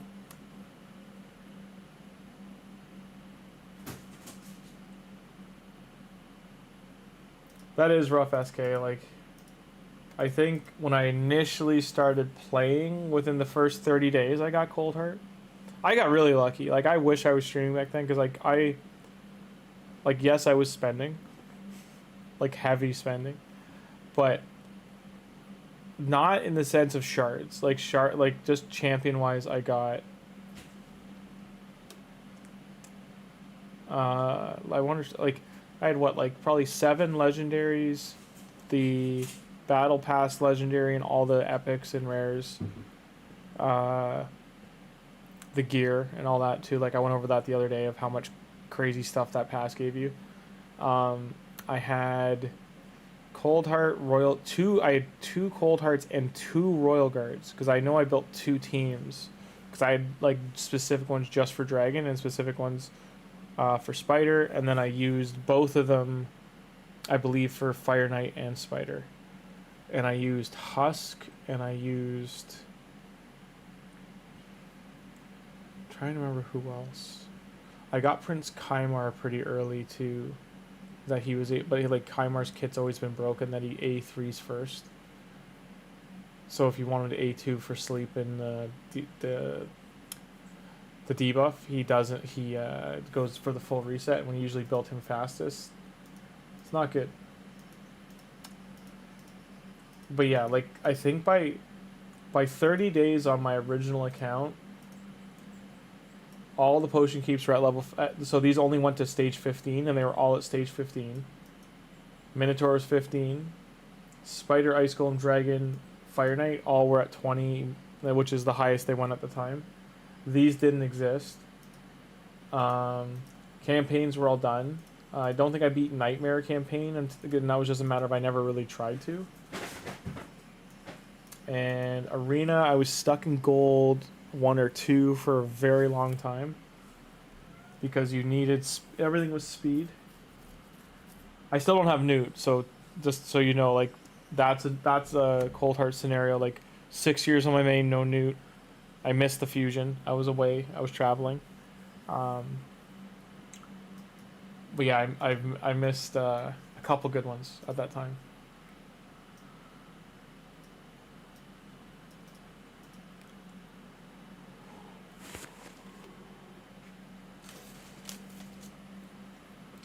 But yeah, the Cold Heart was a hard carry.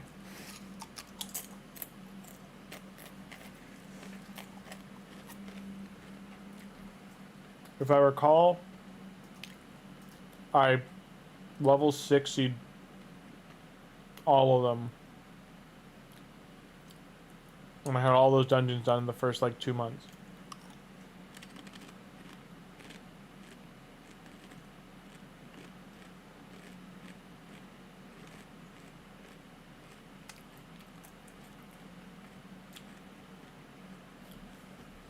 Yep, no crazy pulls. When this arena match is done, I'll show quickly. I'll just go over quickly like how my account evolved. I remember very specifically, at least like the first like 3 weeks.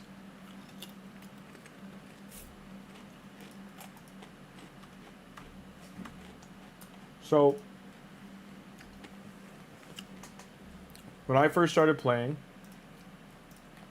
this was arena.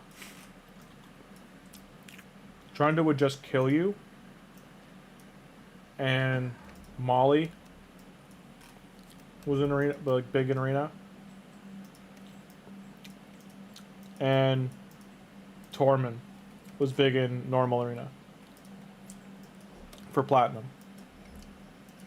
Rhodos, who used to work differently, and Sifi came out as a pair. They took over the game.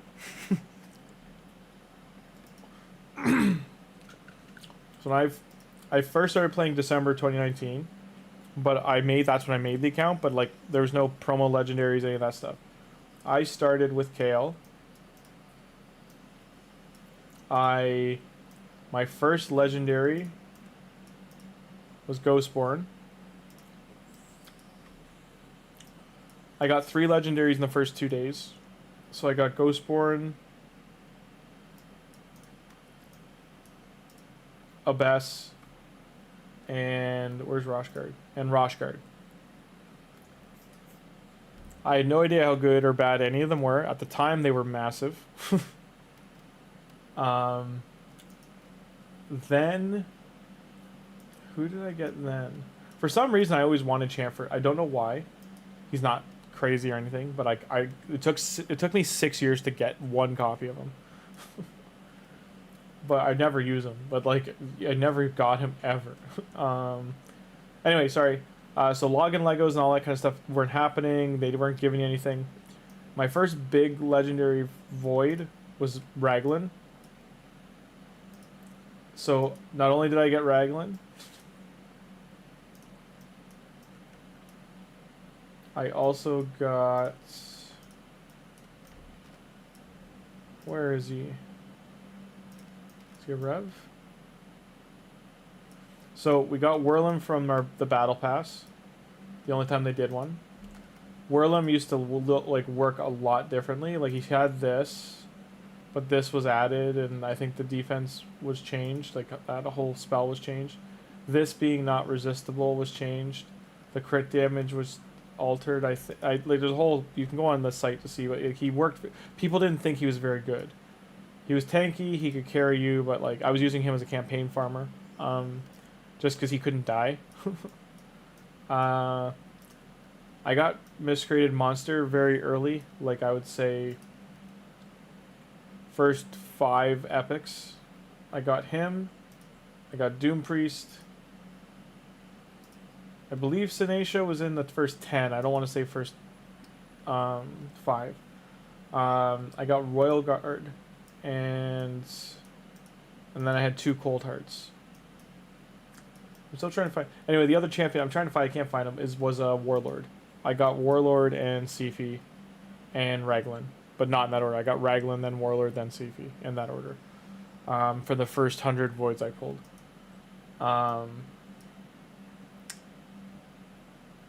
It was during a 2x, and what really pushed my account was that 2 weeks in or so, I got Lysandra. And where is he?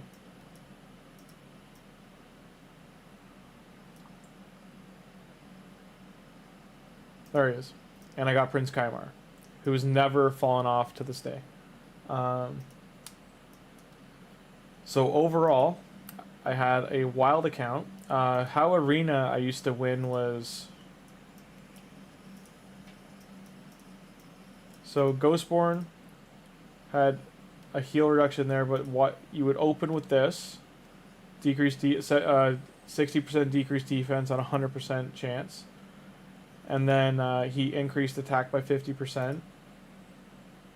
You would increase turn meter with Lysandra, then he would go, and then I was using Doom Priest before Lysandra, and then changed to Lysandra, and then Abbess has this ability, which is just even now does insane damage. I wish I could show you, but it does insane damage. Proportional to their attack or their target's defense or attack stat, whichever's highest. Extra 30% crit damage, and ignores defense, which she was one of the only champions that had this built in her kit back then. And she was Force Affinity, which now is kind of bad because there's so many good spirit champions, but back then like there was like barely any. So she used to just dominate in Arena. She was a great counter to Rotos because she could like nuke him down and ignore his defense. But yeah, those two, like that put me into Gold Arena. Because like so many people just left one-man defenses back then. Even in Gold. Like Monday through Thursday you could always farm Arena. Trying to think of any big other legendaries I got early. Oh, there's Warlord. Warlord mainly, I know now he's more valued for this, the block buffs and shield, and then a heal. But this opener was what controlled Arena. Like it was just, it still is good, but I'm just saying that's what your speed lead would go, and then he would throw this down, and then their spells are locked out, and then you would just win. Is there anyone else? Oh, Altan. So there was a whole meta around Altan because he has this ability. Whenever he kills someone, he would revive an ally, and it resets the cooldown of his skills.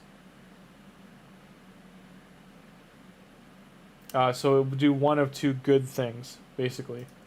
So you either get a full reset of his skills, or you got an ally, one of your allies back. He only has 2 spells, so he was very straightforward. He's very easy to book because he only needs 9 books, and he put a increased defense on him on all allies, shield buff on all allies, equal to 20% max HP if they killed an enemy. You would build him 100% crit rate and high crit damage, and he's a defensive champion, so you could put really high defense on him. And he used to just cook in Arena. Like he would be like smash, and then you'd kill someone and keep going, and he would just domino through all of them. You put him in a relentless set, and he would just keep going. Now clearly like Thor, Cantor, like so many other champions like will wreck him, Xena. But he used to be the bread and butter. Who else? I'm trying to think if there's anyone else huge that like early on was like, oh my god. Oh, I know. So the main thing with Roshguard was I had like no damage for Arena outside of poisoners at the time. I was like, I need to get more poisons out there. Like, how am I gonna do that? And then the game was like, let me fix that for you. Oh, it's in Barbarians. The game was like, let me fix that for you. Here, where is she in here? Yeah. Here, have a Valkyrie. So Valkyrie was the 10th legendary I got, and she just when I told my clan at the time, because I think I was in Gallifrey at the time, I was just like, these are my first 10 legendaries. Is that good? And they were like, go to hell. That you got like all the meta legendaries as starters. And then I walked through the game basically after that. Like, honest to God, I don't think I pulled shards for 3 months. 2 to 3 months. Outside of, like, events and stuff. Like, but, like, I wasn't trying to get anything. Back then, too, getting Razin was useful because of this ability. So he used to be really useful in on bosses and in the ones that aren't, like, can't ignore a turn meter. Like, aren't immune to it. But this was also in Arena. Like, he was used in Arena back then. Only in Gold. Like, you got to Platinum, you didn't see him anymore. But people would either single target, take down your healer, or they would throw this ability out. You didn't have a lot of protection for your supports. And because of that, I'd say for 5 years, or at least 4, Duchess was the end-all be-all for arena leads, and the only other option to her was Sifi. Because Sifi gave a resistance, so like resistance was huge in arena because you couldn't just pump resistant like you could now. So where's Sifi? Oh, she's an undead.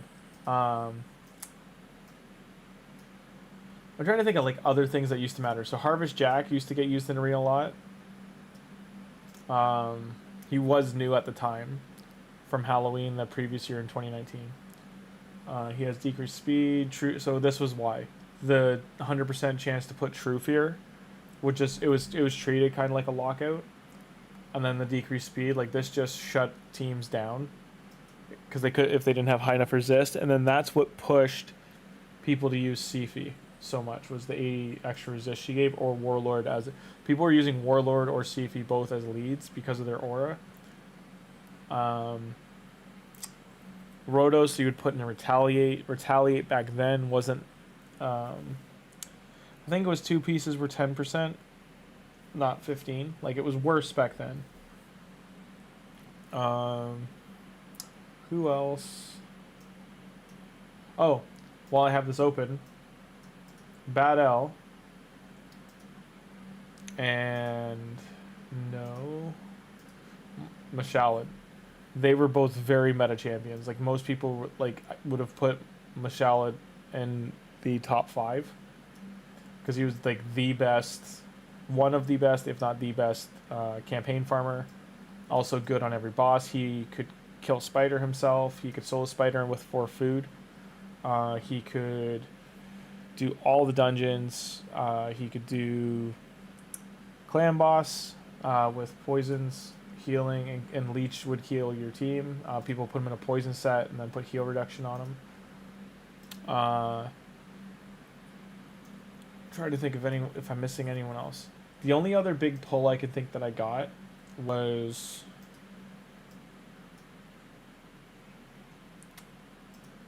see, never got Draco. Never got any of these. Who am I forgetting? There was one that was like, oh, that fixes that. I believe it was someone I needed for damage. This wasn't here. This wasn't here. Dwarves were the new faction. There was only 5 legendary dwarves.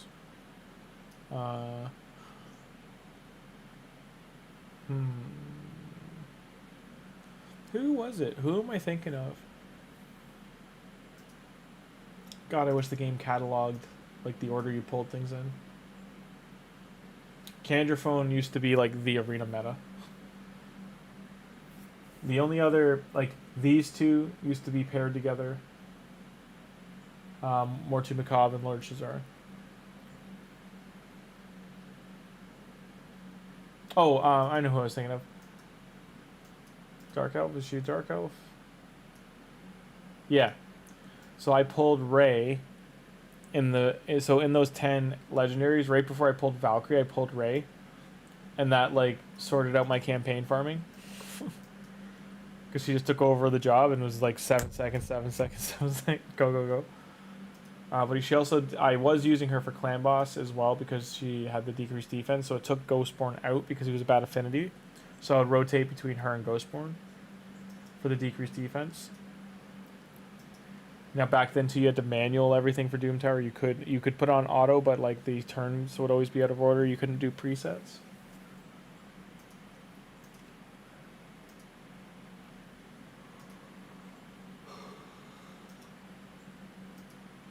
Oh, what a different time it was.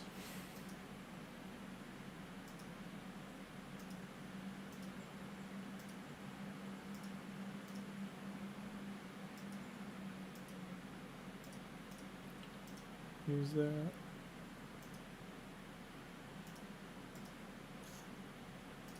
Okay. Let's go farm.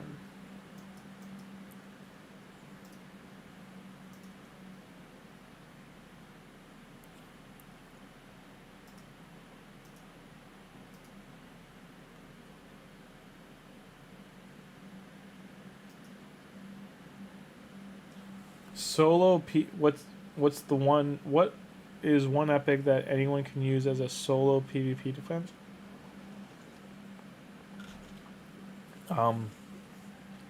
The only epics you can do that with are ones that are very annoying to kill, and they constantly heal themselves, and you make a defense that makes the other player quit. Normally, that's done with Wither, who's a legendary, or there's another legendary. He's a login. He's one of the login legendaries. What's his name again? It's like Athix or something like that, or Arix. Arix, Arix. He heals so quickly and so much, and like even if you kill him, like the 25% left, he'll full heal. Ultimate Death Knight, as well, in those kind of sets.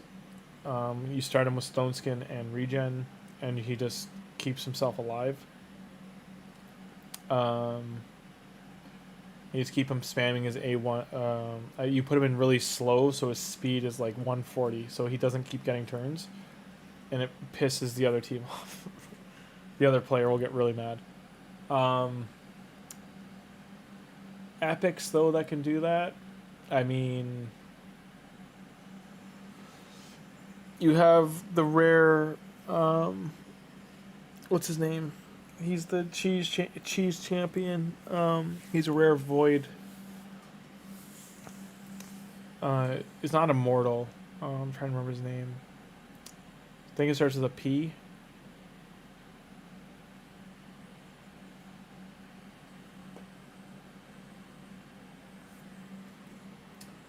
A common. I didn't even know Spider could give you common relics. What's his name? He's a high elf, I think. Paragon. Yeah, there you go. Thank you, SK. Yeah, Paragon's who I'm thinking of. So there's this void rare. You disable this ability, and he just keeps spamming this ability on himself. So you put him on a solo team with a stone skin set, and people will pull their hair out. They will go insane that you've got him set up that way. The only champions that can really deal with him are like champions like Madame Saris that have a buff strip. Is it this one? Yeah, it's this one, sorry. That removes all buffs. And they have really high accuracy. There's only one or two that can like just do it and don't need accuracy. But yeah, those ones. But I'm just like thinking like other epics. There's not many.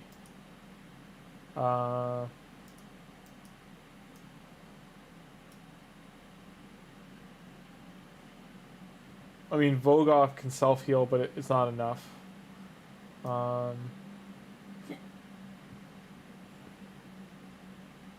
Yeah, SK, absolutely. It's, I'm just thinking, though, like, he's asking, like, who can go in there and kind of be, like, bait? Like, still pull a couple wins out.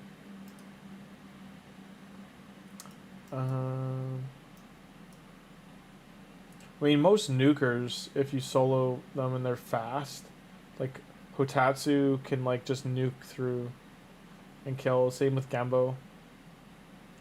Like these two here. He's a good healer that he can keep himself alive and be a little annoying.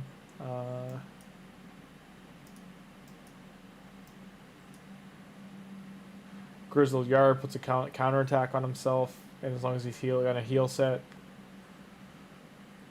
Or same with Beardal. Like these two champs are pretty similar.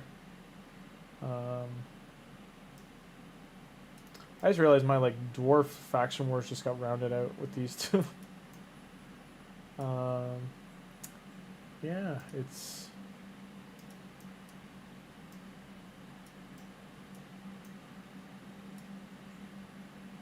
this champ's pretty nutty, but you need such good gear for her to work. I wouldn't say it.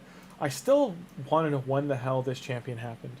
Every time I go to this faction, I'm like, who is this? When did she get added? Why is she here? I forget she's in the game all the time. Same with this guy. Don't see this guy that often. Wait, is it him or Pan? No, it's him. Kryodin's a great champion, but needs really endgame gear. Kellen, I've already got, don't I? Nope. That's a no. Okay. These red dots are going to drive me crazy.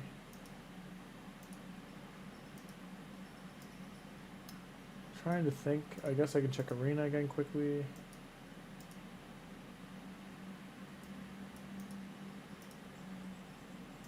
And also find out why my music stopped again.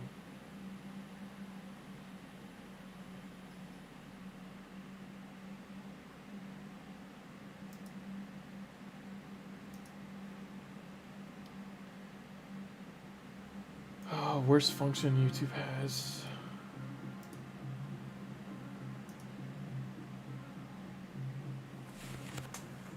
Yeah, UDK on your main, but no books. You don't need books on him for him to work. Ultimate Death Knight, why he's annoying is his passive ability. And you pair that with Stone Skin. You need to pair with Stone Skin in a regen set. But yeah, he...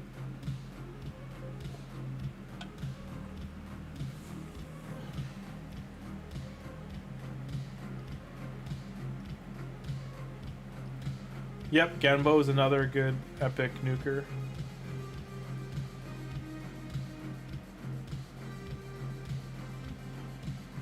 A Blue Knight. I'm gonna guess he's an epic Blue Knight.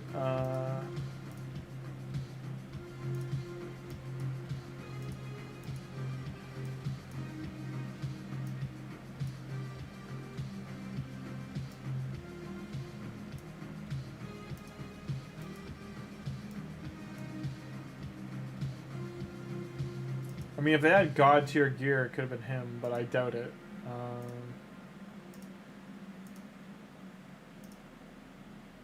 Blue Knight.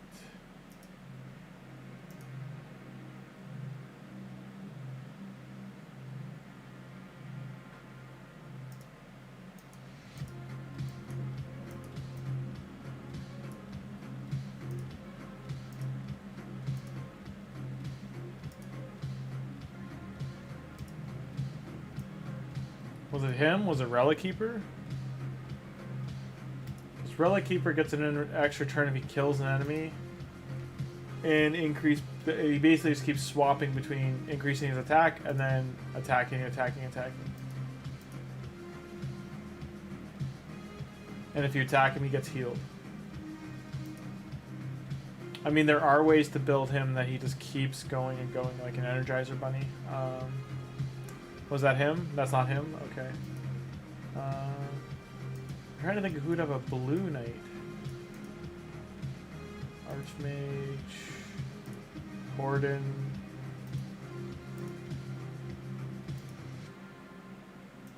Another champion that needs what, 3, 6, 9, 10. Ah, never mind. He's on the bed. Only 10 books. It wouldn't be him.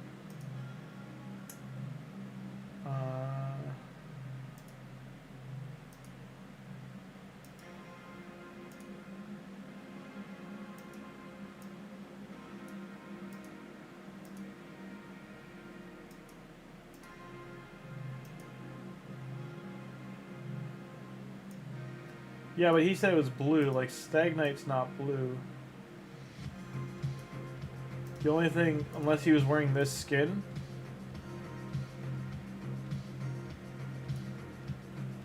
Is this the knight you're talking about, Otaken? Like, it was this guy in this skin? Because otherwise he looks like this.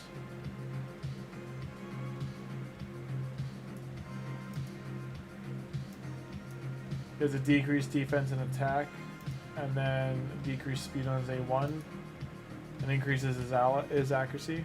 That might have been him. Why we're curious is just there's not many epic, especially the knight-looking ones, that could survive by themselves. Like, even if they're support type, they usually buff and support other champions. Like, this champion can just keep... I know she looks crazy, but, like, she can keep self-healing herself with Leech and with a regen set. Like, that's why she... her passive is nutty. Whenever someone dies, so if you put her on a team with, like, Monkey King or any self-revivers who just keep dying and you don't put gear on them, she just keeps, like, full healing.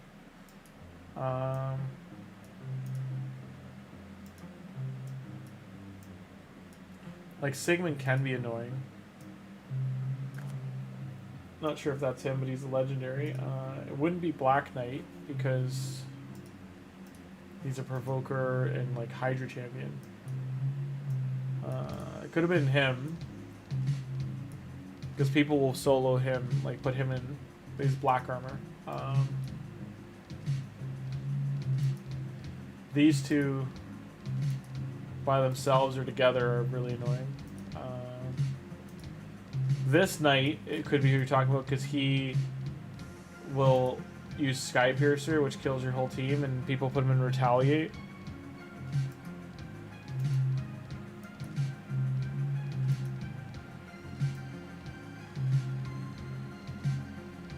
But Baron will just keep attacking.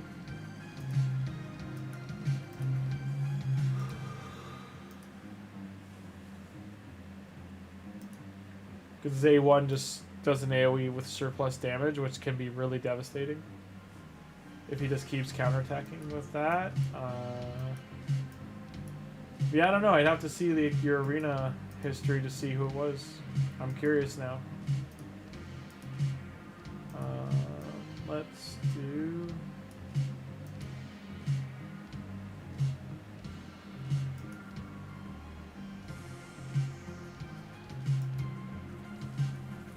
Nukers and sports sets, or sorry, supports and nuker sets or semi-nuker build. It catches people off guard and hella annoying. You got soloed recently by Doom Priest and Stag Knight and nuke builds on different occasions. Yeah, last week's too far away, Taken, but yeah, if you do remember, just let us know. For I can turn the volume down a little bit.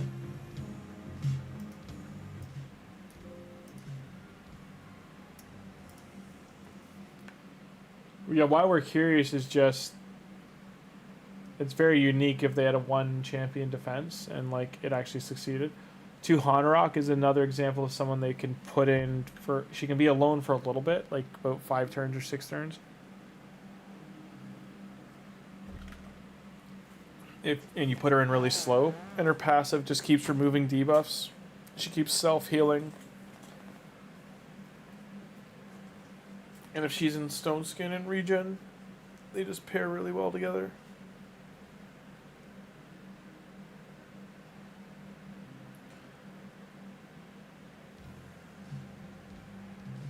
Oh, you were in gold 4?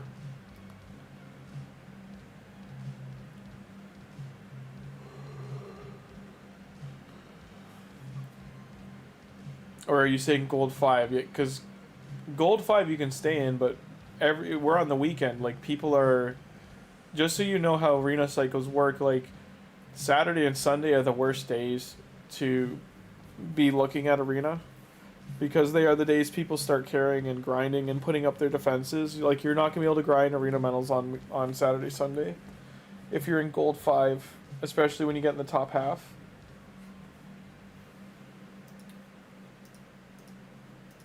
I'm going to do like 6 of these. No! Why? Why?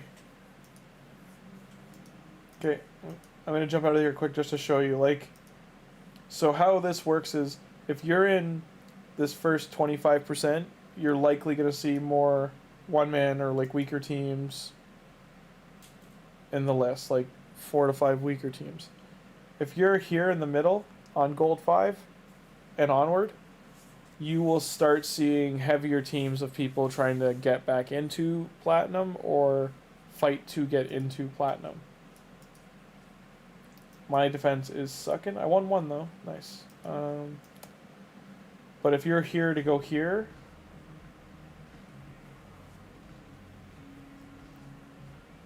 like this point cutoff. Now platinum used to only let 300 people in. I don't know if it's still that way.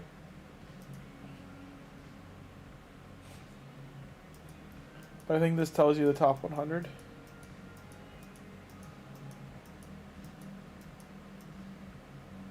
Oh no, it keeps going, never mind.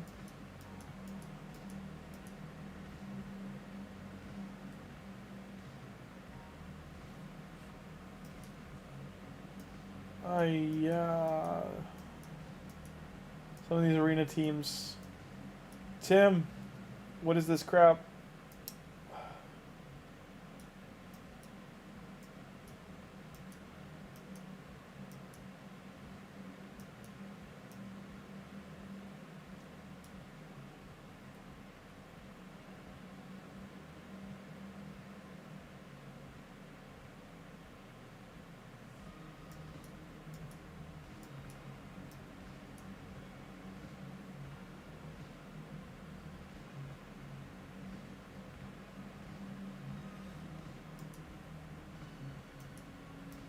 Can't refresh for 5 minutes.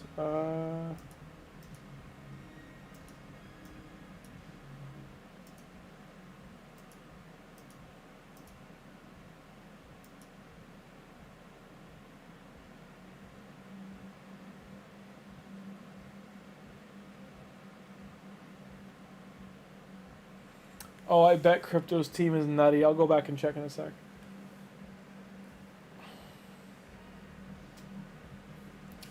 I'm sure Crypto's team could be like 8-starred.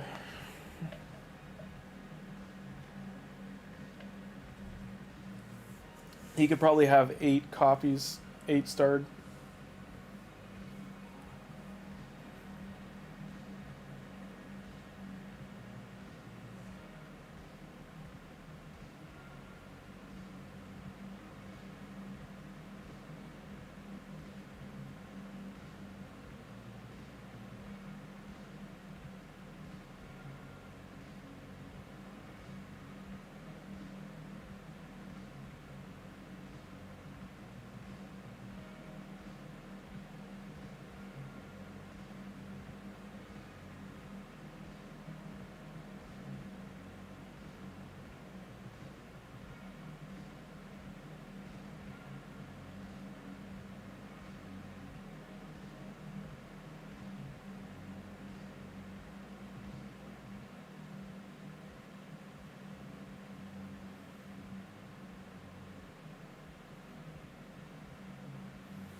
Pants and TMNT 2A. I've seen TMNT 2A's team. It's not fun. It didn't. It was not enjoyable. Where is crypto? Surprised he's not higher.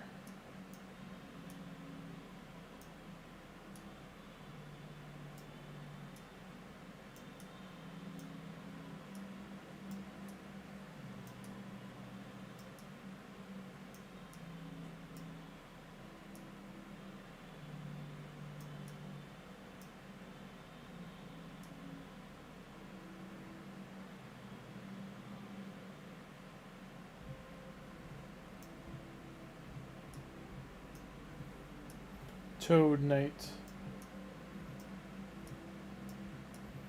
I like that name.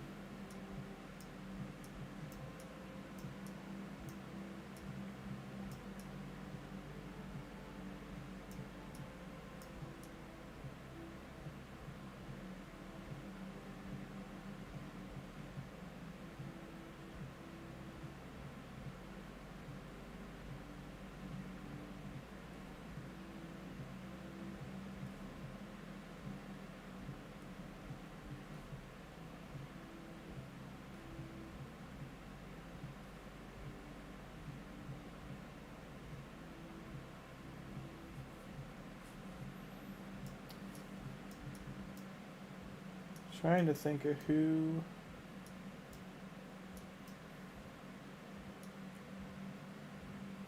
Panda as well. Are they in here though? Like, I'm guessing they're in platinum. It's just they're not. Like, I know TP competes.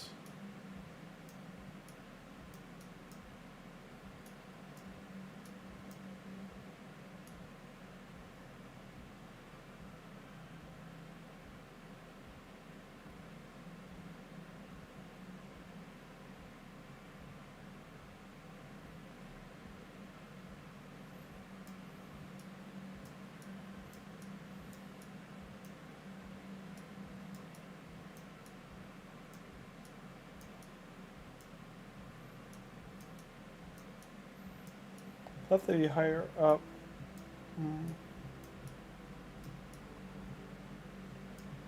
They could just be buffering their teams to grind out live. I'm sorry, grind out and back into better position.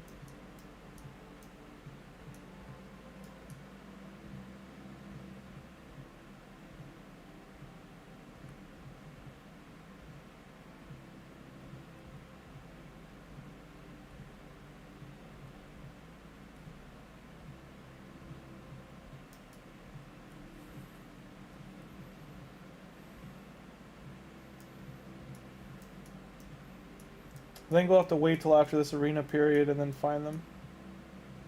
Well, there's TMNT. 4444.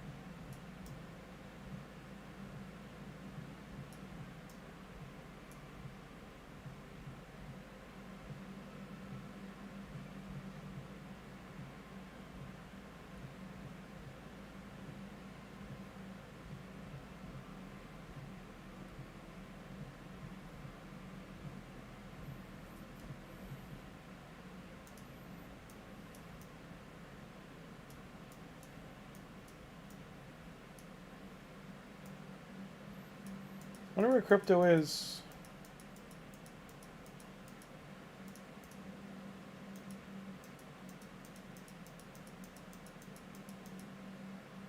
Oh, I passed him? Son of a... There's Cryptic Creed. That's not crypto. Funny.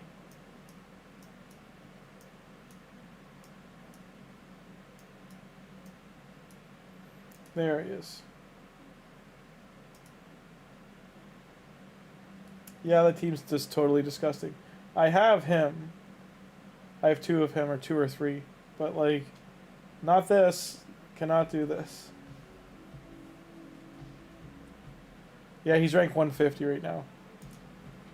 Rank 150, but he's gonna come around and probably like finish top 3.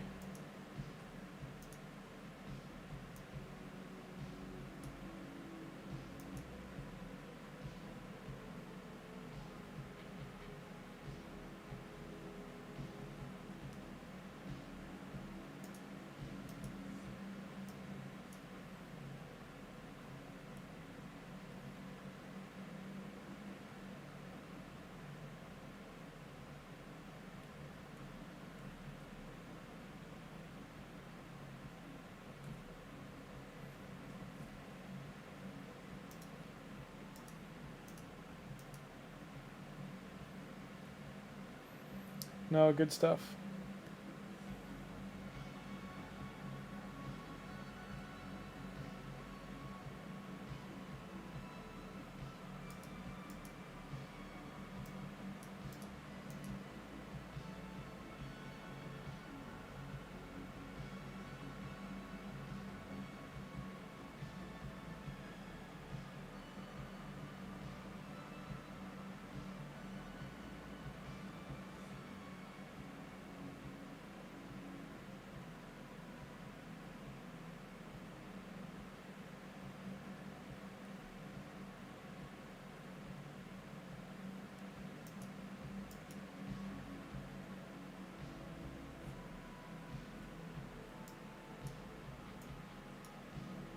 I don't know if we can beat more of these or not. Maybe this one.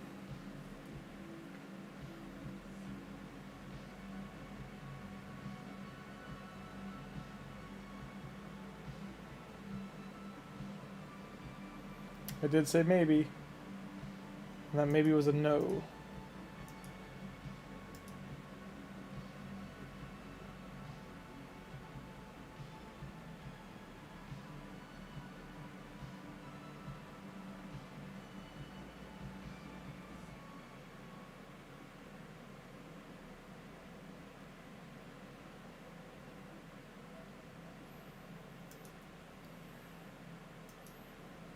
Sorry about that. I'm starting to like doze off. I'm getting tired. I'm just tired today. What I may do, because I just need an hour nap. I'm gonna leave Dragon running and failing.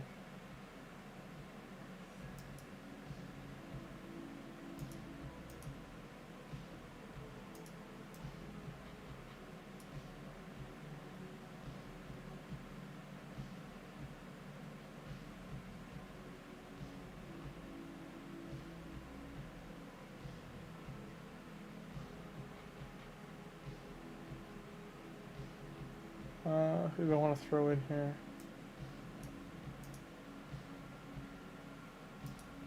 Make sure this works before I set the auto.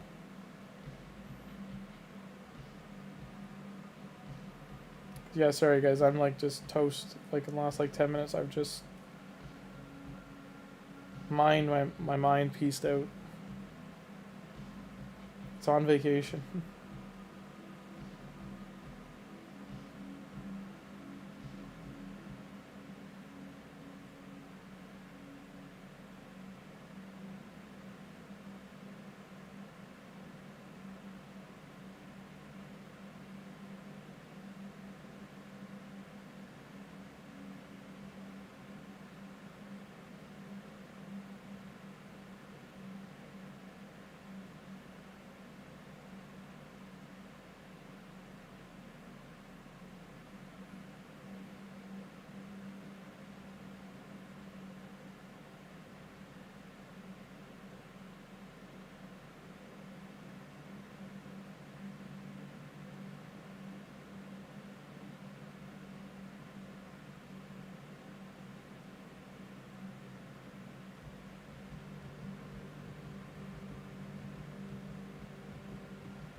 Well, we can't do this one consistently.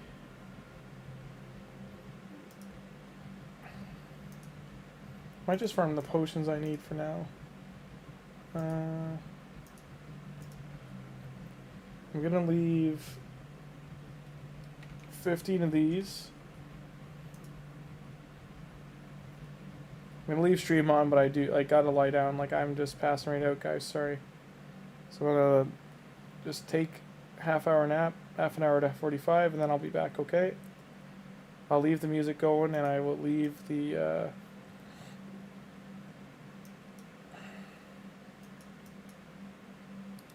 Gonna leave the game running here for Minotaur. Okay. Or Potion Keep. Sorry. And when I come back, we'll do more arena.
sorry. Hello, I'm back.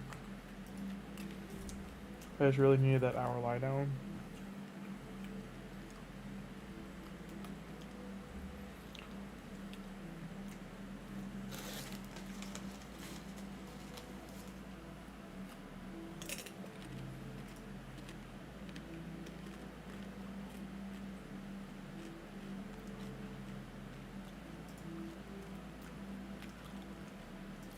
Hey, yo, taken.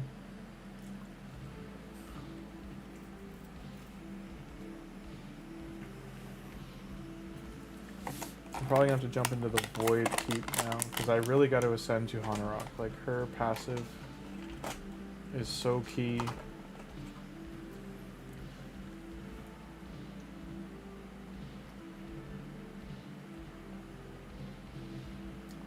Like her, these two passives together.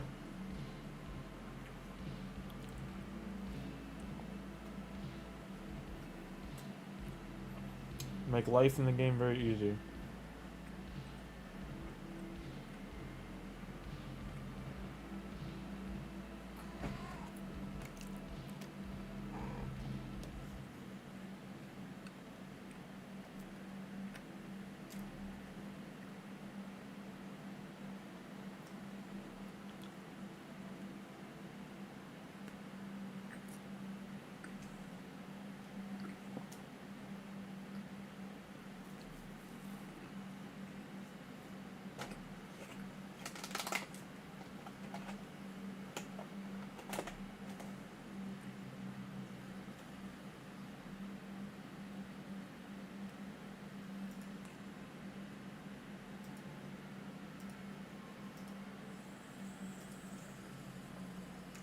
It's almost 34. I think it's at 35 that I get the Forge Pass.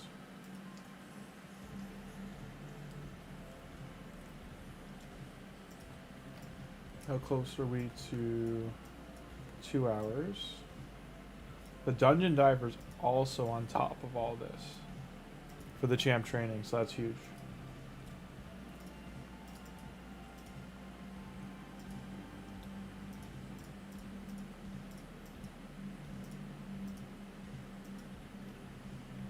The only thing we're missing here is an artifact enhance.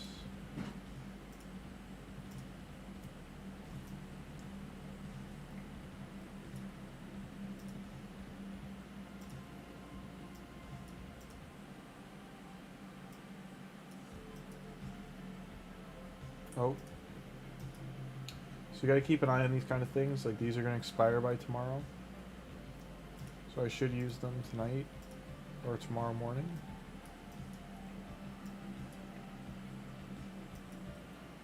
Can we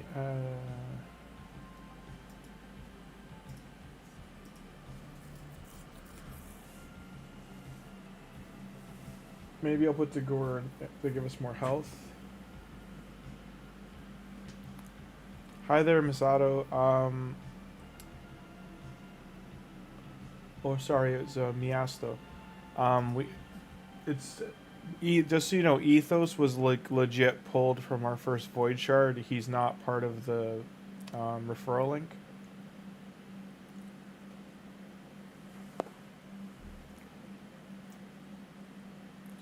I'll link them in chat. Just one sec.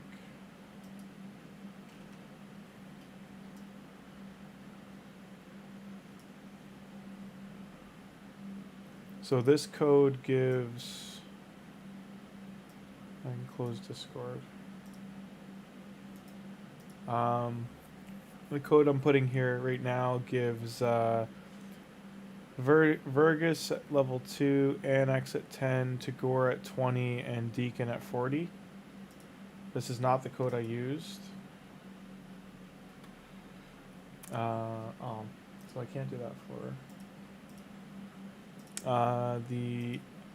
This is the Tholin.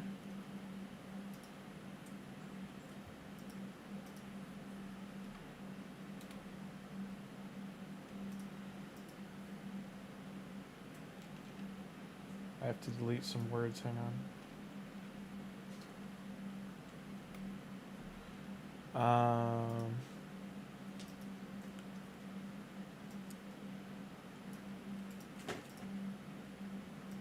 Please read the links I'm putting in chat so you understand them. And make sure to watch the videos they come with.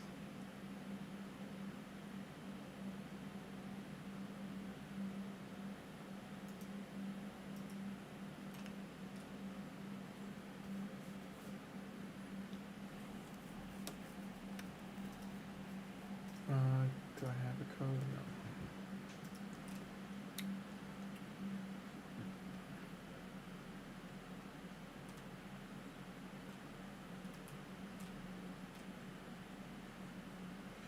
Trying to look at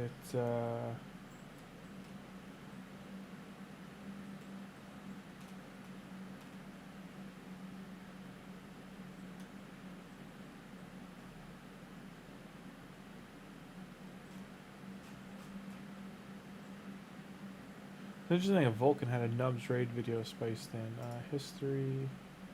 So I'm just getting the last two links for you, one of them being the one I use, so just one sec.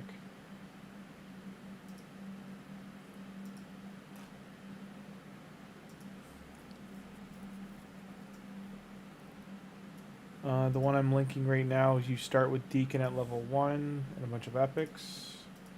Again, please read these.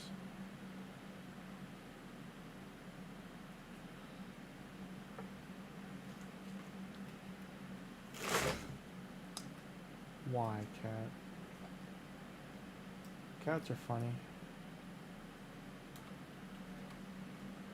So those are all, those last two I just posted are all one thing. It's just it was too many words to share as one link. And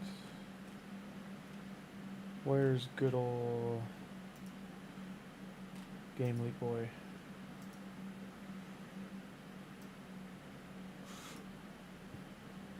Okay, and this is the one I used.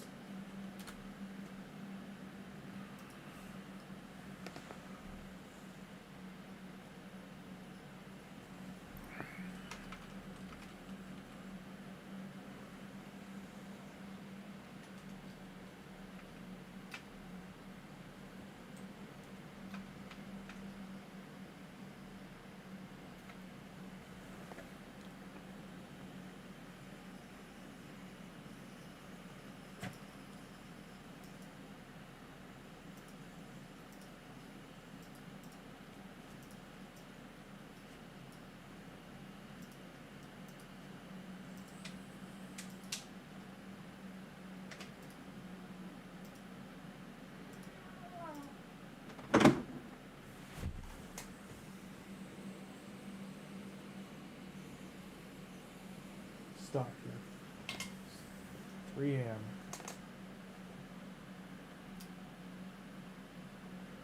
Alright, you feel like starting Tahanarak, you lack a bit of AoE since until Michelangelo for the first week.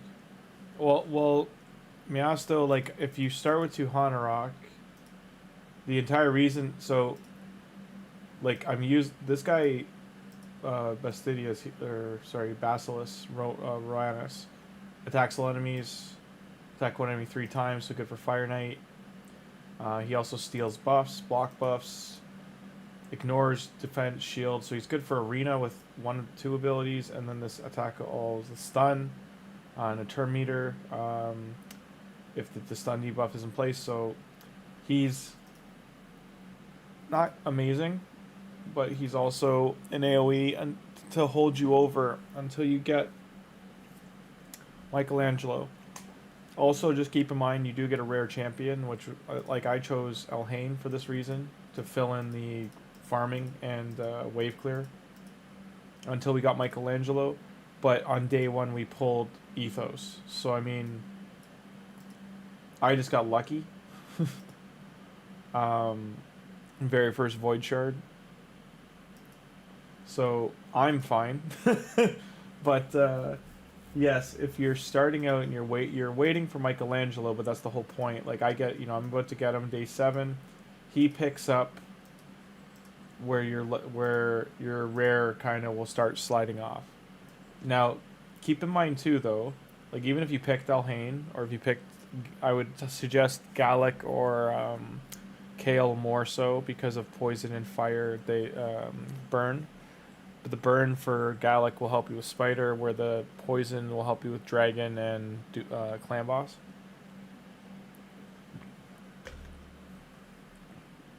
I pulled Venomage as well from an Ancient Shard.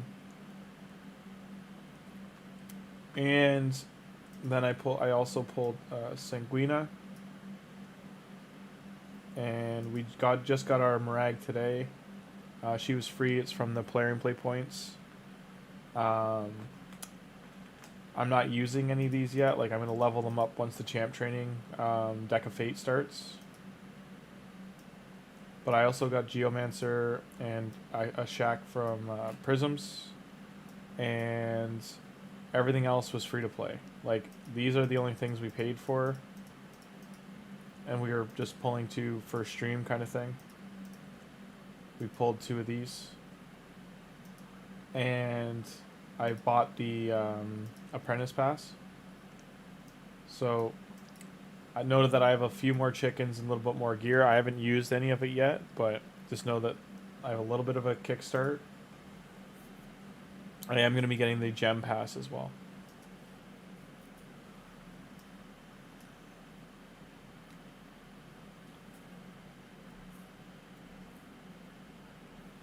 Yeah, no, thank you so much. It's gonna be a fun account. Like, even there's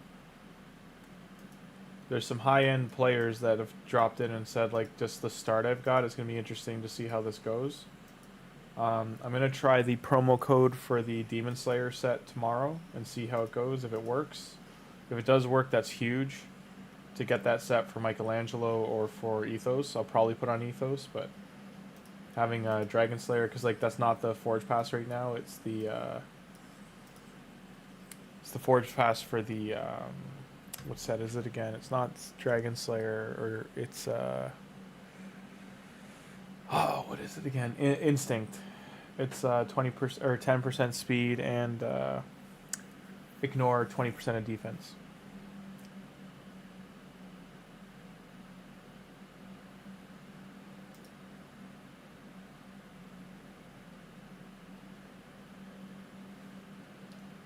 So this is where Tuhanarak can shine, because she can just go one-on-one.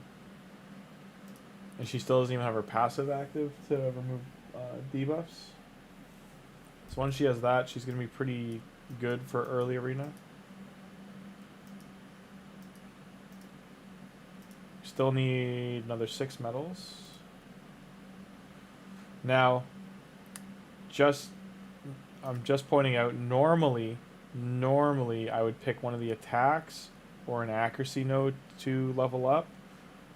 For both Tuhanarak and Ethos, the defense one would be more beneficial, especially Ethos, so that's what we'll be upgrading to level 9 for the Arbiter mission. Just know that that's not normally the one you go for.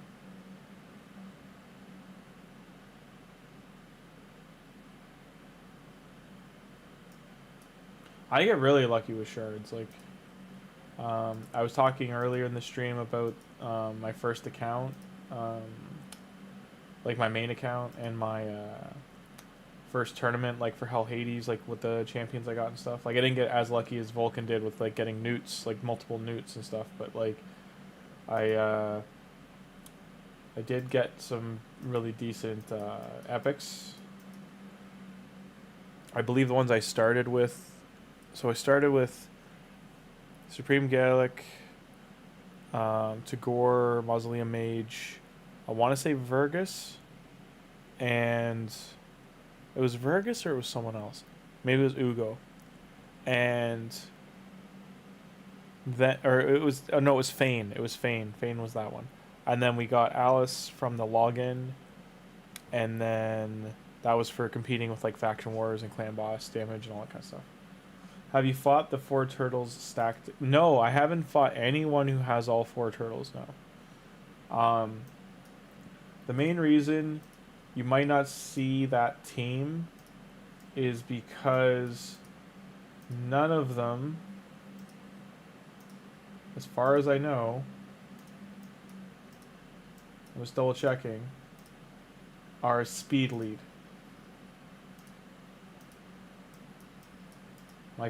Michelangelo's accuracy. and Donatello is HP. So none of them being a speed lead, they are more a go second team, unless they're all built extremely fast. I have no doubt it is nasty if they get a turn, because they all attack constantly together, so every single attack is... So just even this, all get healed, activates all continuous heal. If he opens with this, even the ally, or the whenever they attack, they join the attack. Here's my question: if for any reason you got more than one Donatello or two Leonardos, do they join the other Leonardos? Like, will 4 Leonardos attack together, or will 2 Raphaels, 2 Donatellos attack together? That kind of stuff. I'm curious about that one. I haven't seen anyone with multiples of the turtles yet, so... But yeah, I haven't... Outside of Donatello and Michelangelo as a duo, I haven't seen any combos of the...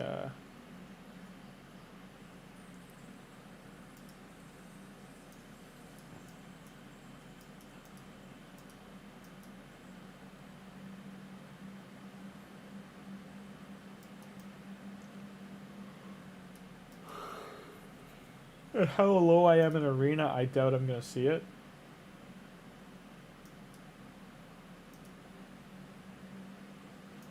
What does April even do? I haven't even really looked at what April does. Has a chance of getting stun, freeze, sleep, provoke, fear, true fear. So a random debuff. Then gives herself perfect veil for 2 turns. And this is a 75% chance. Okay. This is a 100% chance on a 3-turn cooldown of stealing all buffs. Steals all turn meter. Then places a nullify debuff and seal debuff. But she's one of the only champions with these debuffs. Has a 25% chance of activating the explosive scoop skill, which is this skill. They gain an extra turn or instant turn. So situationally, she'll just do this. For multiple chances. And then the final skill, increase accuracy on all allies, increase turn meter by 20%. That's pretty substantial. 4-turn cooldown, single book.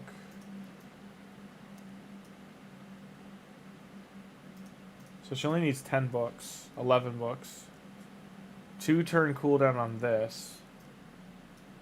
Increase all enemies' turn meter by 10% whenever they have a skill activated. Team up with allies to attack or gain. So she kind of counters the turtles.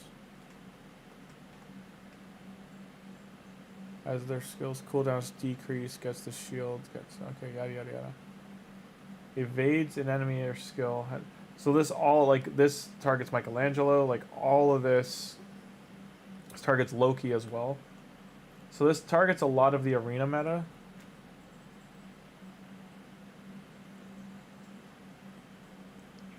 Once per skill.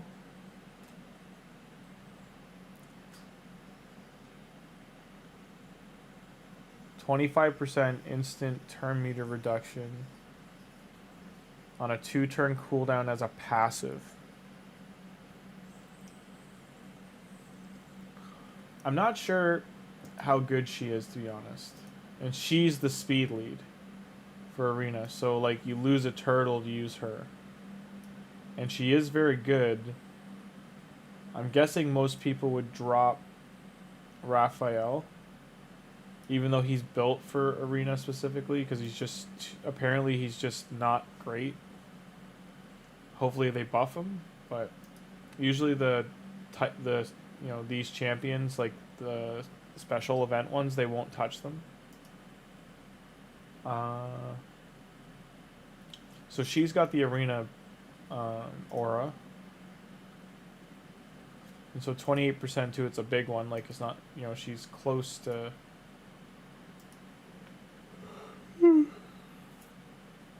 Sorry, she's close to being, like, you know, she had 33%, then she, or 32%, whatever the max is. Like she would, she could be meta just by that alone. But I think so much of her stuff's conditional and like it's very specific. Only about, I'd say, 50% of the game's meta champions would even activate her abilities. And unless you're fighting the turtles who are going to constantly activate her second scoop thing, and then you have to survive their constant hits, I don't know how good or bad she is. I would be more curious if within like the month if she becomes like a meta champion for like higher end arena, if people figure out how to build and use her. 2 Donnies or Leos. The Leos I've seen multiples of, because there was that some people have just ripped like 2,000 void shards to get them, but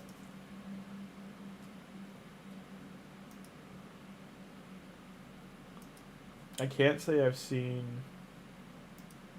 What I should be doing dragon. I can't say I've seen. This is 2 minutes.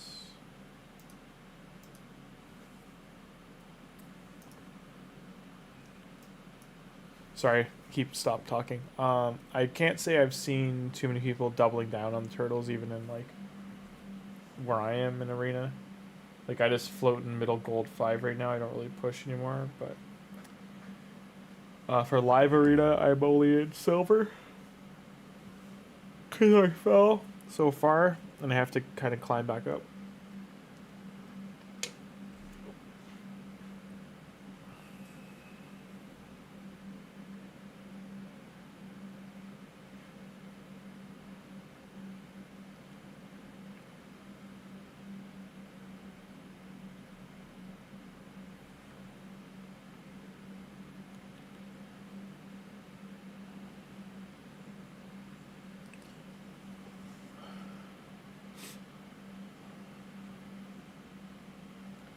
I'm hopeful though that I got a sacred today.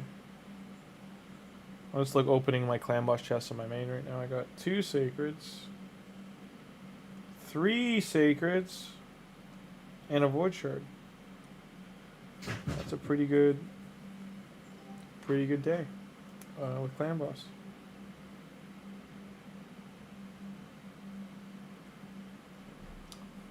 Okay. I'm not really going to use that. This may sound silly, but the biggest thing I'm gaining from doing these dungeons right now, if I'm not getting 4 and 5 star gear, because that's all I'm going to keep, is the mystery shards. Because eventually you just do not get them anymore, so, or as often, so it's for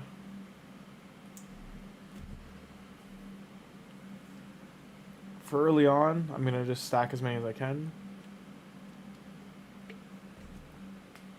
I probably won't pull mystery shards until I hit 1,000 to 2,000 for a tournament or something.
Like, the Ninja Turtles are very good. I do want them. I'm a big fan of the show. Grew up with it. It's nostalgic.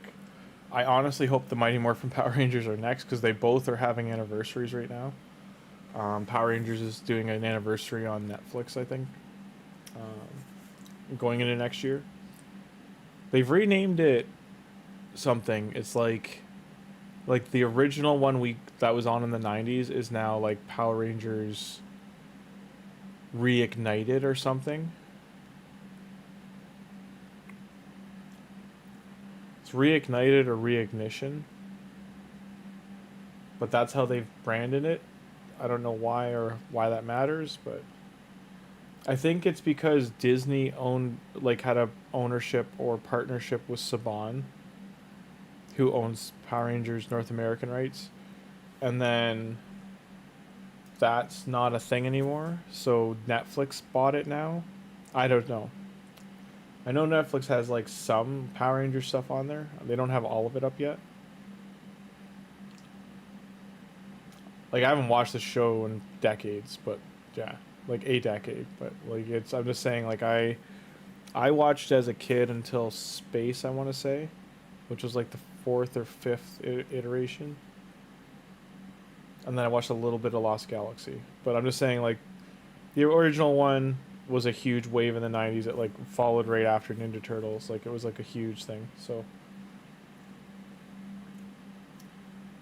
I'd be curious if they have like another collab coming for January, because that's when the Monster Hunter one was. But they've also done like a big collab with a company, and then they usually do like their own thing. And I know the new faction's gonna come out, so they might focus on that.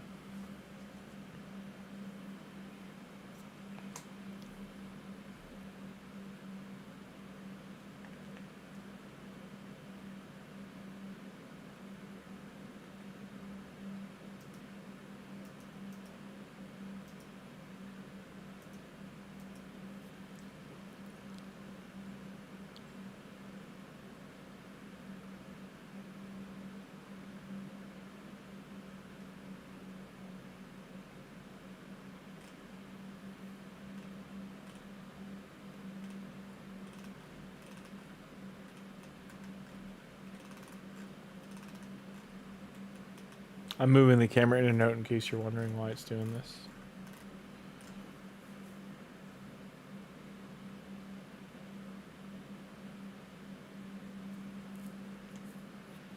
Just with how Magic the Gathering's been doing nothing but collabs to push their cards, I wouldn't be surprised if Raid kind of follows suit, because they're one of the only mobile games big enough to just like do that and like throw in a couple.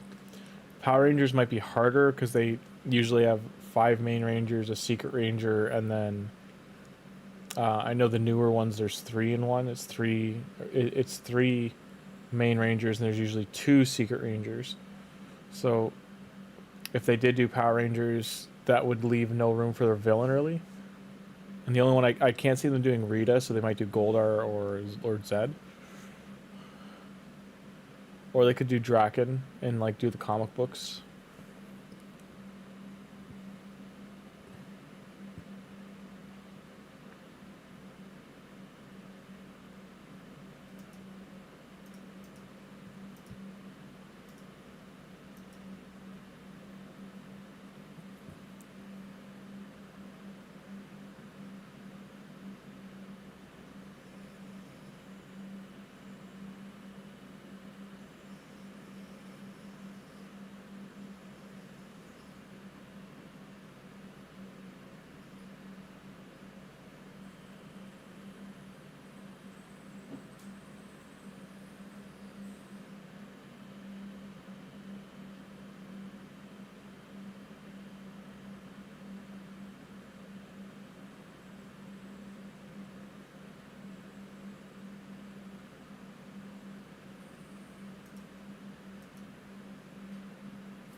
No speed, rough. I'm getting epic gear though, which is good.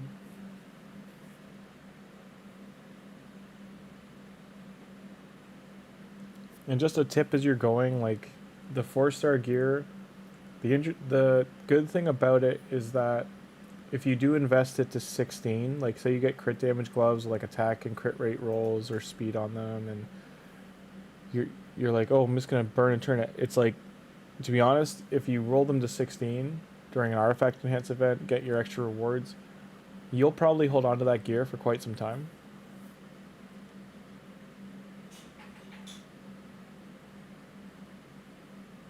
So like, just even think of it for 2 or 3 weeks that you might use it. It might really push you further into the game.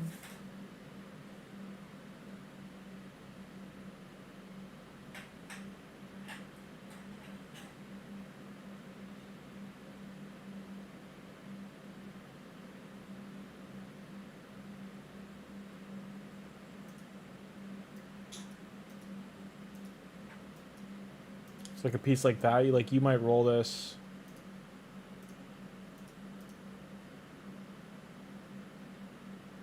And now I can like choose, oh, damage dealer. If it hits speed, I might have put it on a support.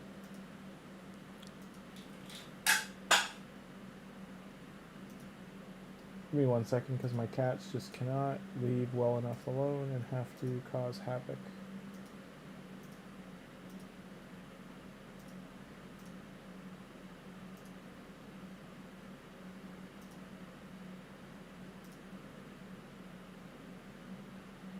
I know you usually want the shard or this. I'd rather get the chicken right now.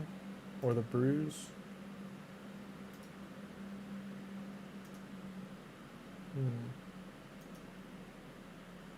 Spider. No one's... I got put in like such a low spider group. Like I've got 8 points and I'm in 5th. No one's doing spider. Training. Still not too bad. Like if I hit the 5k, because why I'm trying to get the 5k is to get the relic stuff.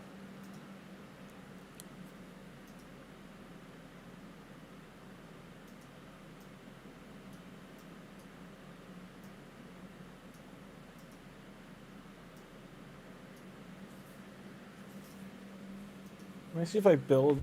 I don't want to waste.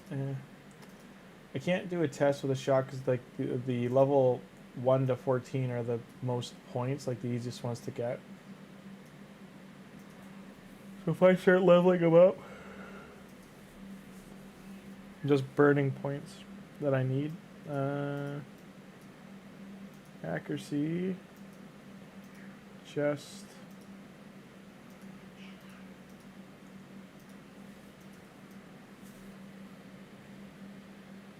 So there's no crazy support set here, so I'm just gonna look at what the substats are.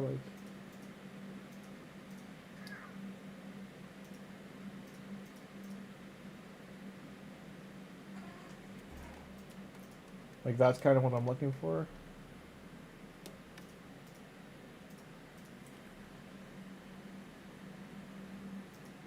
I'm not looking for attack though.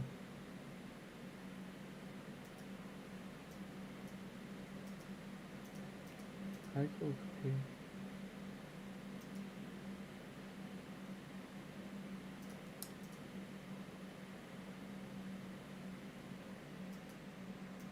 Guess I'll do this too. They both hit speed. They did not, but this is still more defensive. Put that on them. Coco, what the hell are you doing? Oh, puff.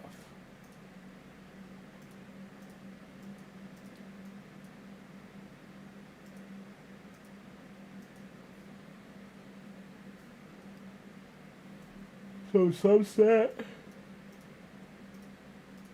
Need to go to bed for real soon, but subset needs speed and accuracy. Like this is okay for now.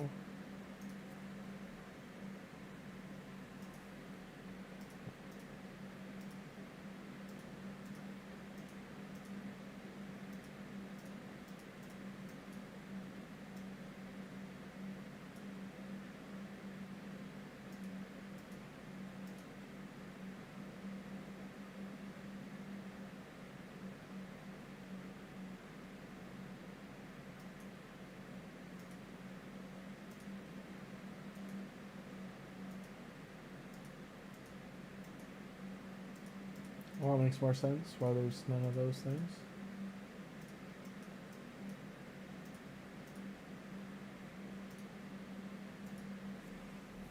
So these feel too good to give him, but do you want to pair up and want to see if he's got, okay, he's got shield, so that'll help. I don't know if I had speed boots and poison set. I could maybe get them down the road, but I don't think toxic set's gotten anything besides a weapon.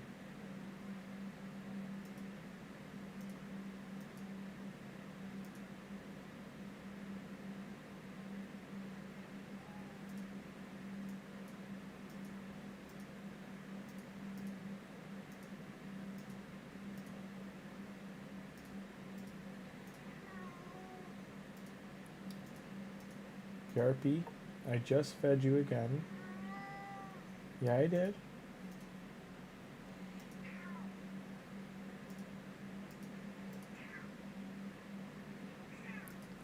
Oh, cats are such drama queens. Thoughts on OM? Who is OM?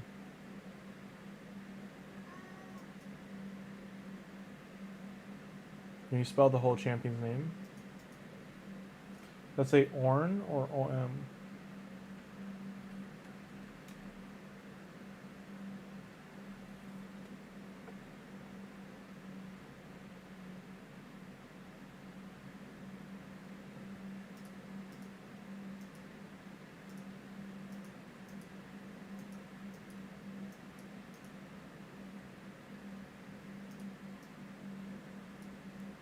Mycelian Orn.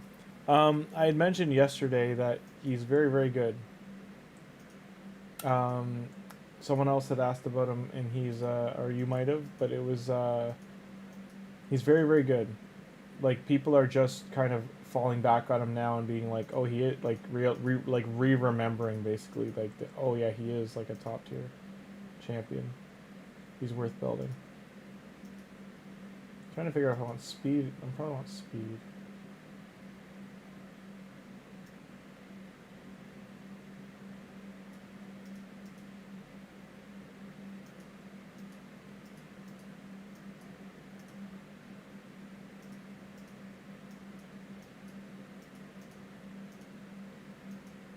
I don't think I have anything with those two substats. I do, but not a weapon.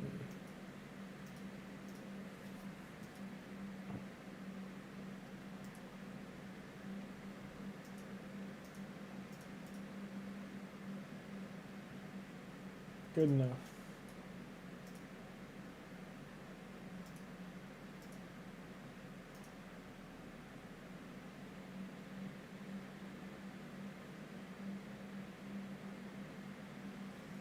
Well, he's a poisoner, so he needs... He's a healer as well. Like, he heals himself. That's why he's so good, is he keeps himself alive. You're going to want... At starting base, at least, like, 200 to 300 accuracy. And... Then you're going to want speed, at least, like, 180 speed to 225, 230 speed or more. However much speed you can throw on him. And then that's just so he can get more turns in against the dungeon bosses. He's very good for spider and dragon. Fuck's sakes, cat, what? Sorry, I swear, guys. Just, she's being an idiot and I don't know why.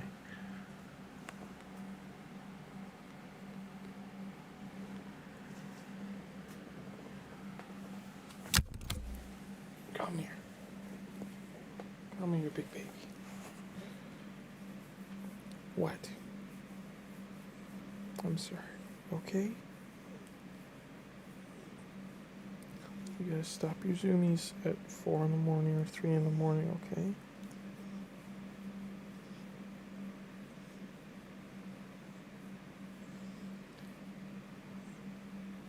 Why do you... Were you fighting Will? Hey, hey, hey. Why do you got one? Hey, were you spicing? Were you spicing?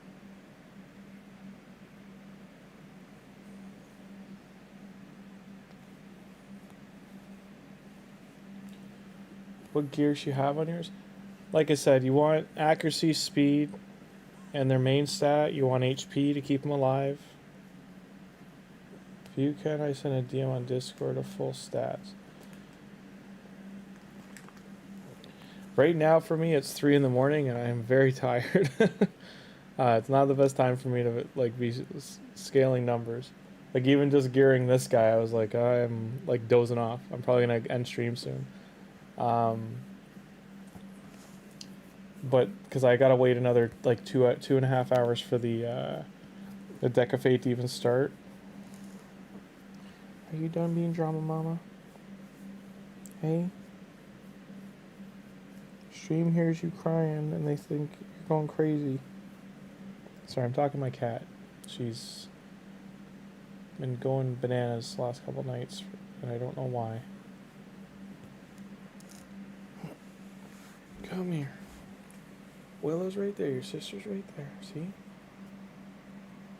She's just sleeping. Like you should be. Go play with Coco.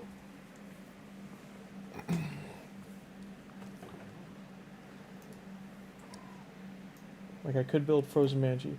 But like just honestly, like I just built Ashak very similar. Like you don't need to worry about the set so much. Like just look at the stats. Like you want accuracy, speed on it if possible with HP and defense. Early on, like flat stats are fine, but you'd rather a % be there instead. These speed boots are common, but they have defense on them, so it keeps them alive. I haven't rolled the gloves yet. The gloves are more... This is one of the instances that these are here because of the stat bonus to heal him, to keep him alive. But like the shield has the stats I want on it, besides the damage. Stop. God, cat.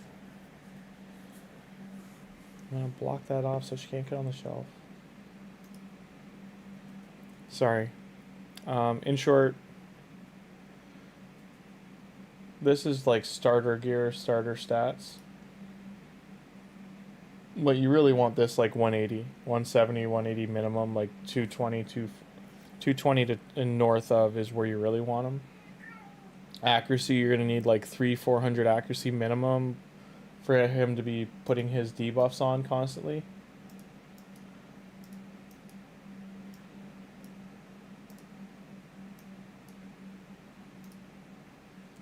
His heals are based on HP.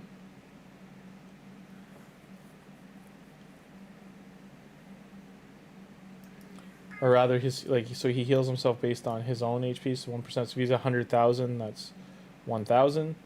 So just to give you perspective.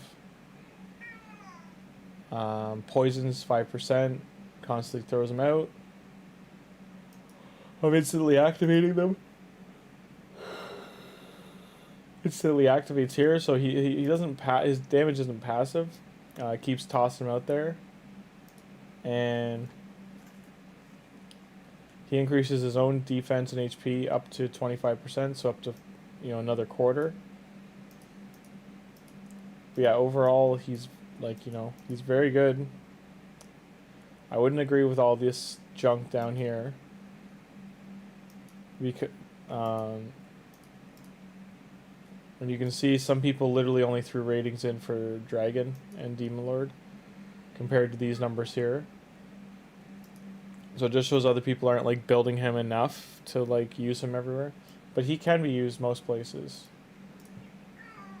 He is more of a single target. I know he's got an AoE, but he's more of a single target champion.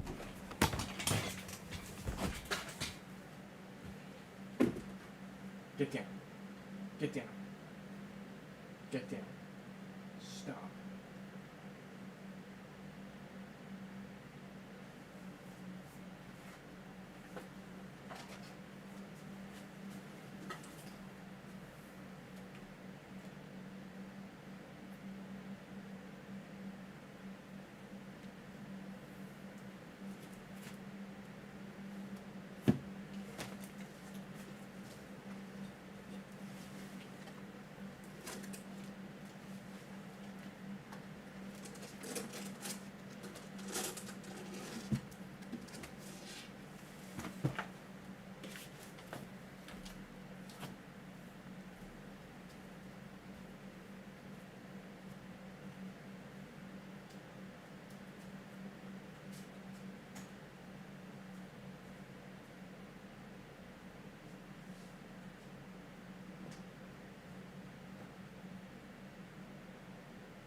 Sorry, I'll be right back. I'm just taking my cat outside.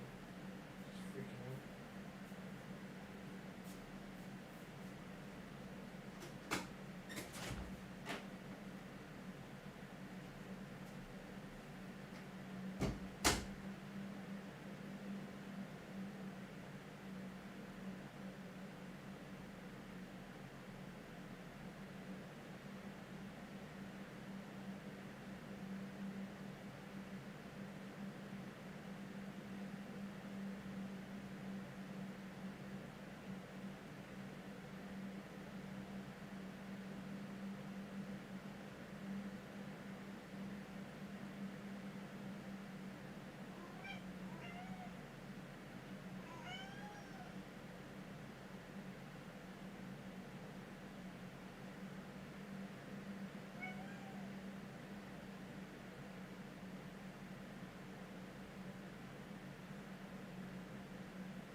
No, only RP gets night kitty. Only you.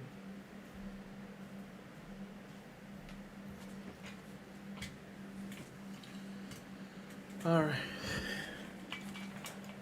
Yeah, I have all female cats, so I think they're just idiots. I don't know. They, 3 a.m. seems to be the magic window. Between 2 and 4 a.m. they just all of a sudden start acting like fools. Maybe I gotta stop feeding them at night. Like, I usually give them like a midnight snack if I'm getting home late from work, but maybe I gotta stop, because I don't want to get a noise complaint from neighbors.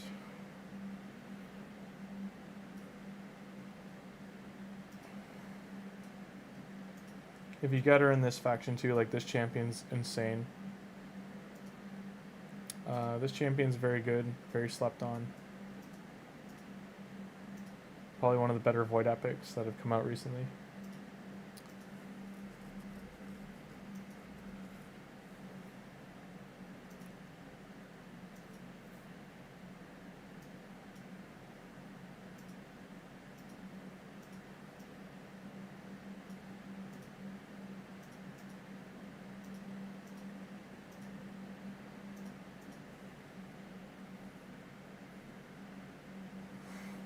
Yeah, like Gizmo, don't feed after midnight. Sounds about right.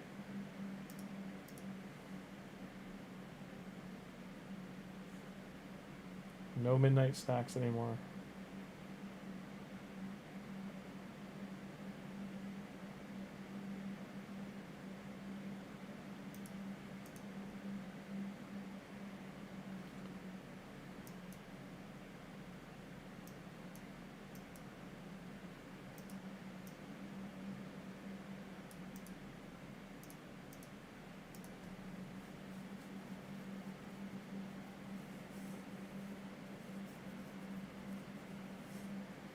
So for the people asking before, this is the champion that he can pretty much just keep himself alive. It takes putting block buffs on him and stripping him, or putting a heal reduction on him to get him down. Like, if he had better gear, I probably wouldn't be able to kill him.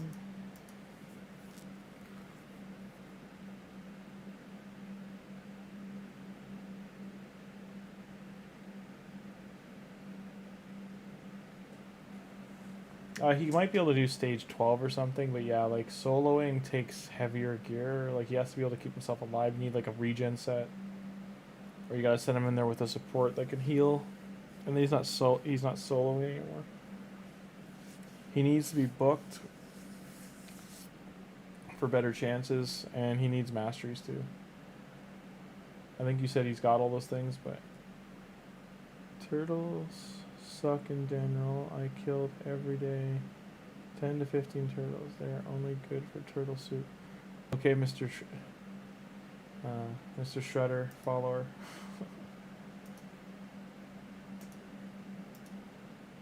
Any 16, any artifact 16. Is there anything I want to keep on her? No.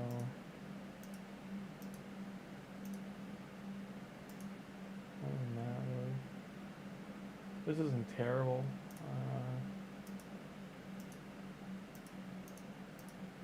There's no artifact events coming, so I gotta do this one now. First wait. Fire Knight.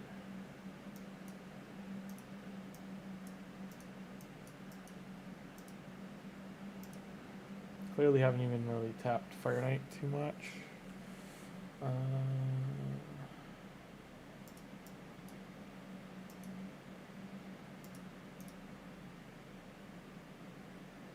Oh, there you go. Yeah. Then he's all set. Yeah, just go to YouTube and like type his name in, like his name plus raid. Like make sure you put the hit the mushroom part, whatever the Myco Sidon Orn, like his full name. Put all that in, and then you'll just make sure you try to find like a more recent build from the last year.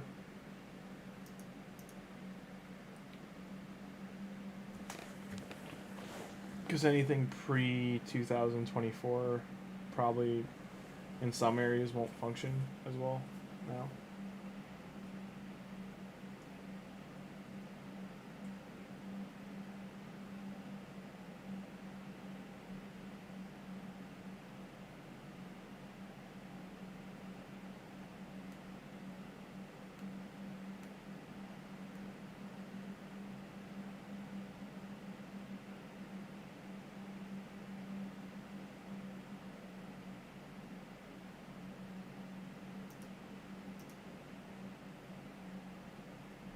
I'm going to stream probably for about another 10 to 15 minutes at most. Finish these Fire Knight and other missions, and then go from there. I gotta wait 2 hours. It's like 2.5 hours for the Deck of Fate to start.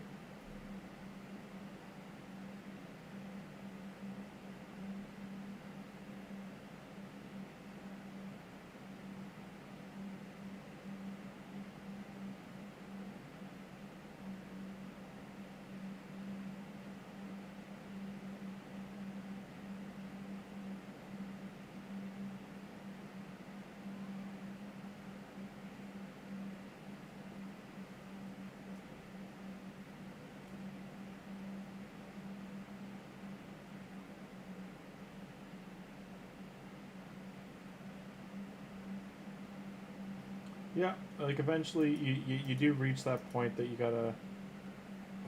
It's got mystery shards 3 times in a row. I just need stage 3 or higher to be giving artifacts.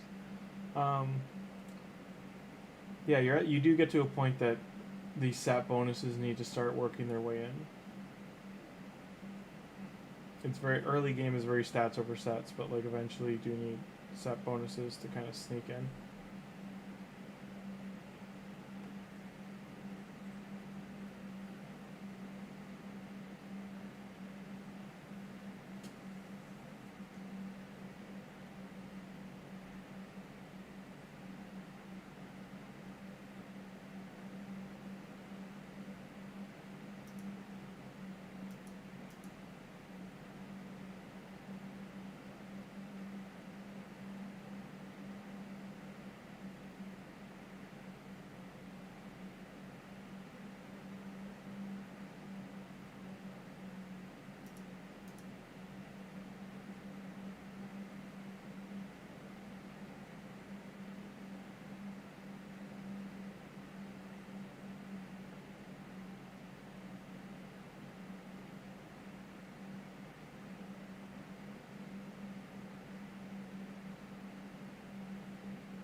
No, I don't speak Spanish. Sorry, Manuel.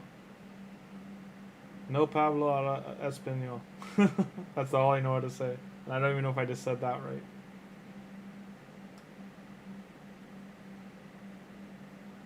Anglais only. And a very small amount of French. Qu'est-ce que c'est, ça va?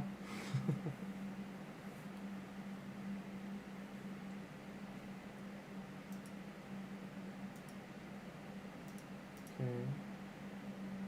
So I'm guessing the art. Oh yeah, it's artifacts, right? I need one more.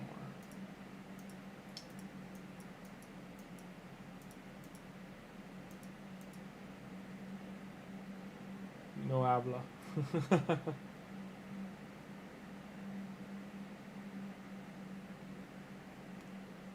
I don't want to be the like English guy just trying to say like, you know, pronunciate your words incorrectly. I don't want to put you through that.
That's done. That's done. Force keep.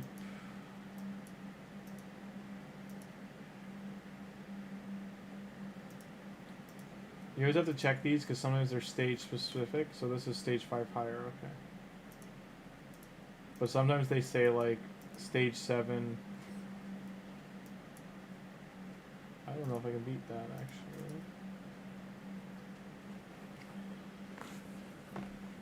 In 3 minutes. Okay, so there you go. You got 3-minute runs, and over time that'll drop to like 1:30.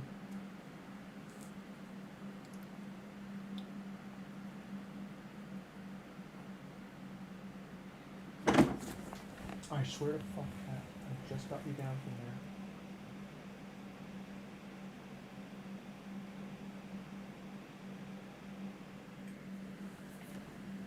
Sorry about the swearing, guys. She just dropped. I just got her down from the bookshelf, and 5 minutes later she's back up there.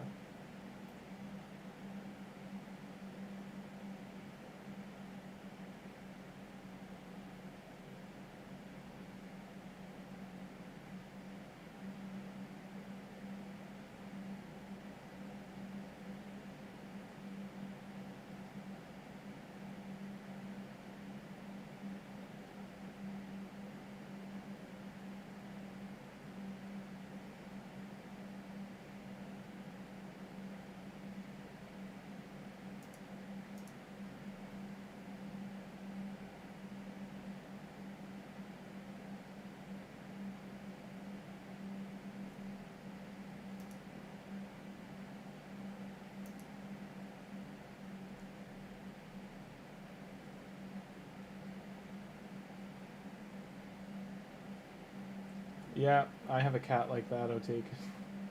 My cat Coco will run up the walls of my hallway to touch the ceiling. She runs up the walls, hits the ceiling, and then runs back down the wall.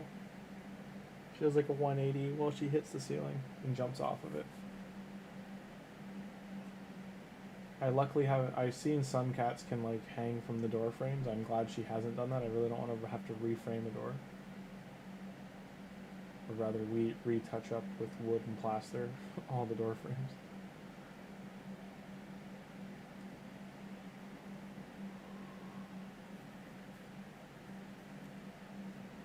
The problem I have with her jumping up as high as she is, she's 18, so she's not young anymore. She's like very. She's not going to die like this year, but I just mean 5 to 7 years from now is kind of like her window. Anytime in between. And she's weighs about 12 pounds, so like she's not light, and she's gonna break the shelf. Like I said, it's bolted, like heavy bolted into the cement. So I just don't want her to cause damage. Like even cracking it, like I don't want to have to pay for the paint and all that kind of stuff. And it's only recently she's done this, like the last 3-4 nights that she's like jumping off of it like a diving board so she can jump up onto my bookshelf.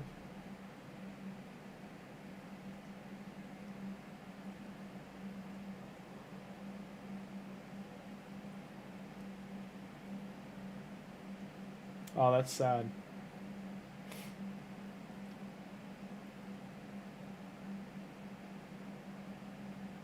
Hey, Caleb. I love her. Like 99% of the time, she's great. Like, lies beside you, company, all that kind of stuff. It's because I work so much now. Like, I used to be home more, and now I'm at work 80% of the day of every day, pretty much. That they don't get playtime as much. They don't get they get fed, but they're not getting snacks through the day, afternoon naps, all that kind of stuff, where I'm here for that, and waking them up to feed them. There's a whole routine that's just gone that they got used to, especially the two older ones, the two sisters that are 18. They were my mom's cats. They want me to take care of them, but I already had cat. So now it's multiple cats.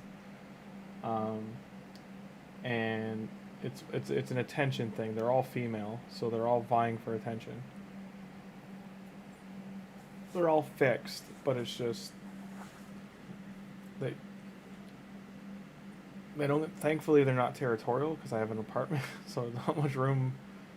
It's about a 900 square foot apartment, so there's lots of room. It's just there's a lot of breakable stuff in here, so I'm glad they don't fight for territory.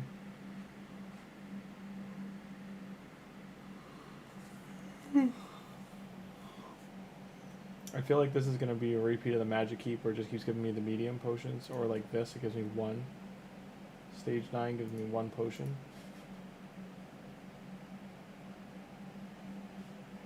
All the cats together are rescues. The 3 of them, they share the same mother. She was a backyard cat at our house when I was growing up. It's just, and she lived a long time. She's still alive now. At least 2 years, as of 2 years ago when I left there. So I think she must have been because if these cats are 18, at the time she at minimum would have been at herself would have been 18 to 21 in that ballpark. The whole neighborhood knew her, would feed her and that kind of stuff, but it's just.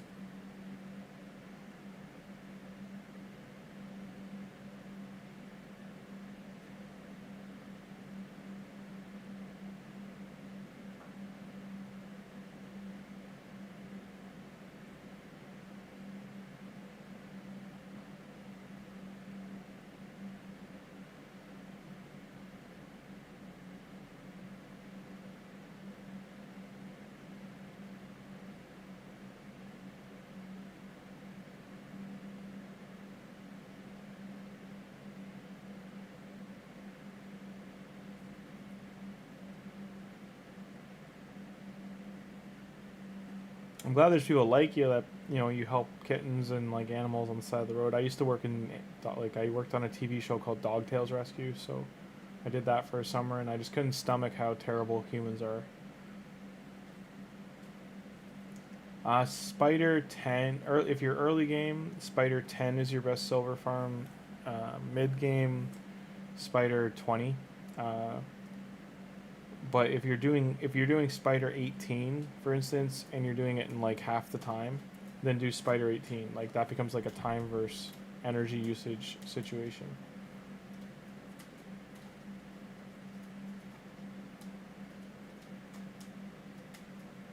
Good girl will use the scratch post. Oh, you got a farm? Very nice. So I worked in Dogtails Rescue, and my final day working for them, where like I said I can't do this anymore. We went to a farm, and we had to take, I think it was 17 dogs. It was like 16 or 17 dogs. 12 of them were pit bulls that were not fixed. They weren't violent at all, but they were puppies, and they were training them for fighting. I think like 4 or 5 were like adults, were the parent dogs. They were purebreds, but they were covered in wounds from fighting.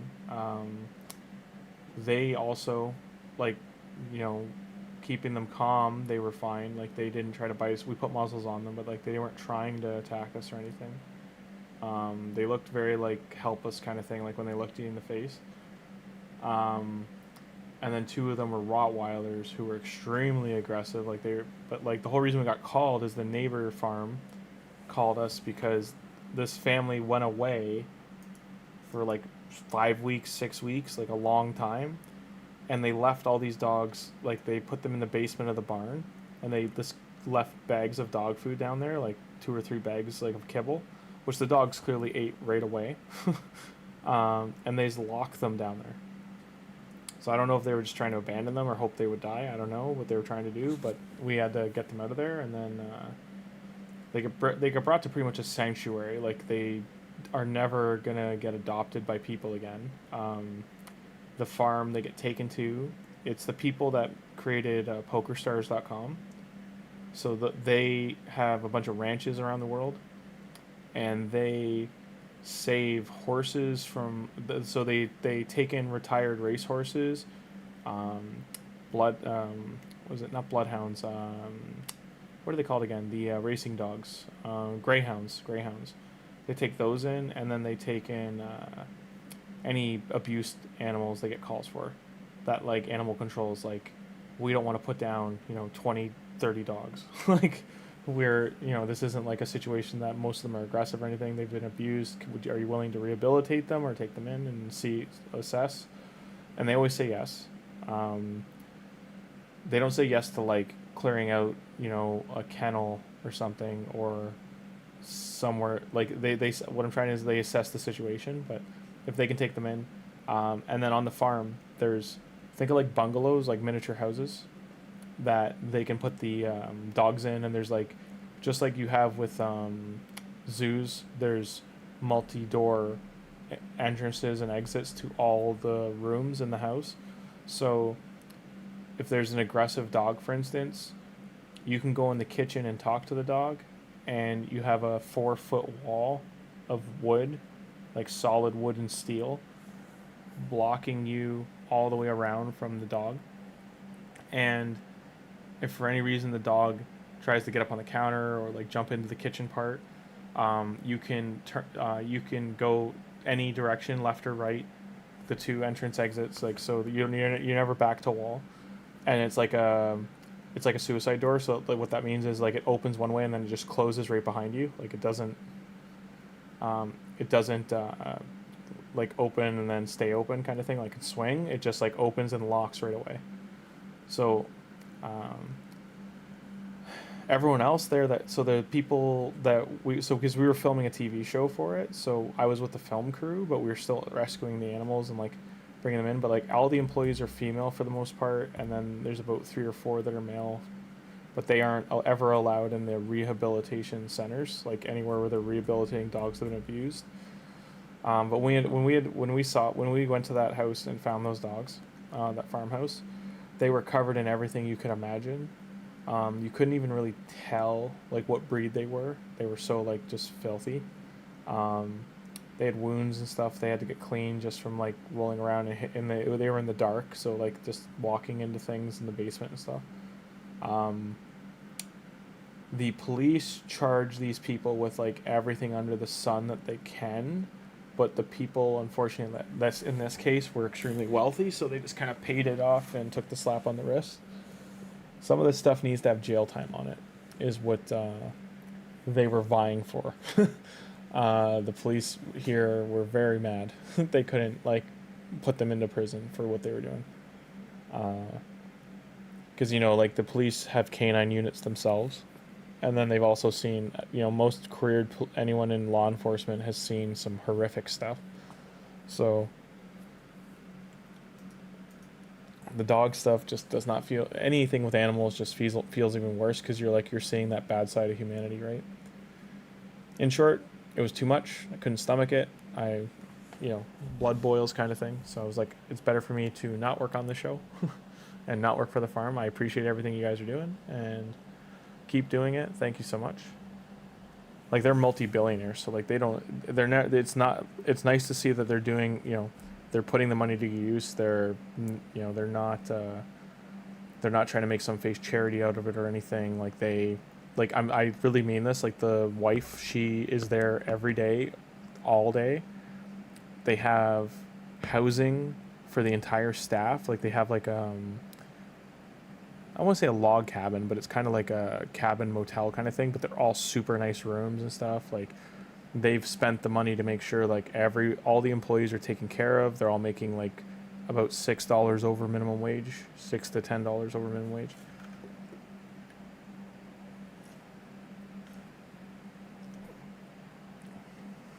And they also work with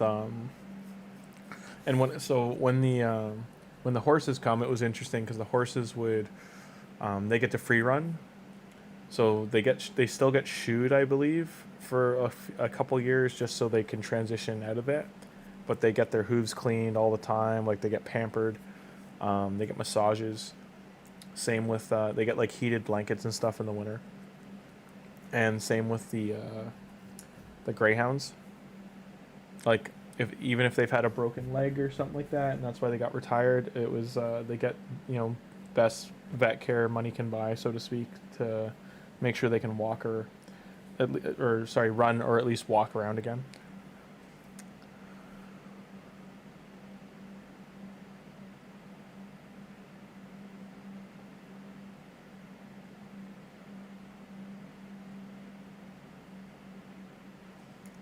Two cats and two fish. You got your own little zoo going on.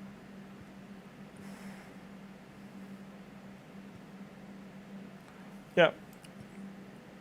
I think the best way to word it is, if any human. So there's I would say this. There's a difference of breaking a law to survive. So if you steal an apple, versus you killed someone to eat an apple because you were hungry, not because you couldn't pay for it. You know what I mean? Like, there's two very different types of ways that crime can be committed. Or even if you're not talking about the extreme of someone has the apple and someone takes a basket of apples to sell them somewhere else, but stole them all. So, like, again, different scenarios, different weights to crimes. But in terms of animal abuse, yeah, I think it should be treated similarly to how, like, any human abuse crime, and put them, even if it's a minimum security prison, like, put them in, and because some people will not change unless they get that fear put in them, like that, or that course correction. And after a minimum security prison, like, they come back out and they do something similar, same thing, it's not a 3-strike system. Like, second one, there's, you know, give them 5 years in like a hard prison.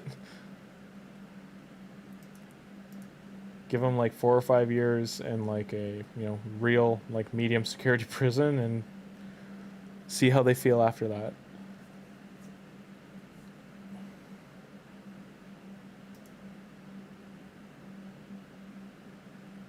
Yeah, like most people who have animals feel that. Like there's people who get that emotional. Like you know, like once you see how emotionally connected you can even get to a cow. I grew up working on farms, so like one you get to understand circle of life, all that kind of stuff, and how people are fed, with crops and animals and stuff. That's pretty good knowledge you need to know. I think everyone should have to learn that. In short, like if you see a cow's eyes, like you know, cows have very similar eyes to pigs and humans and dogs and stuff. So like, you get to know a cow. Cows can joke around. They can be playful, just like llamas and other things can. Like, you know, they might take your hat and like you can literally see them laugh and giggle. Like the cow make like a donkey makes like a you know loud sound, but like a cow will be like, it'll be like.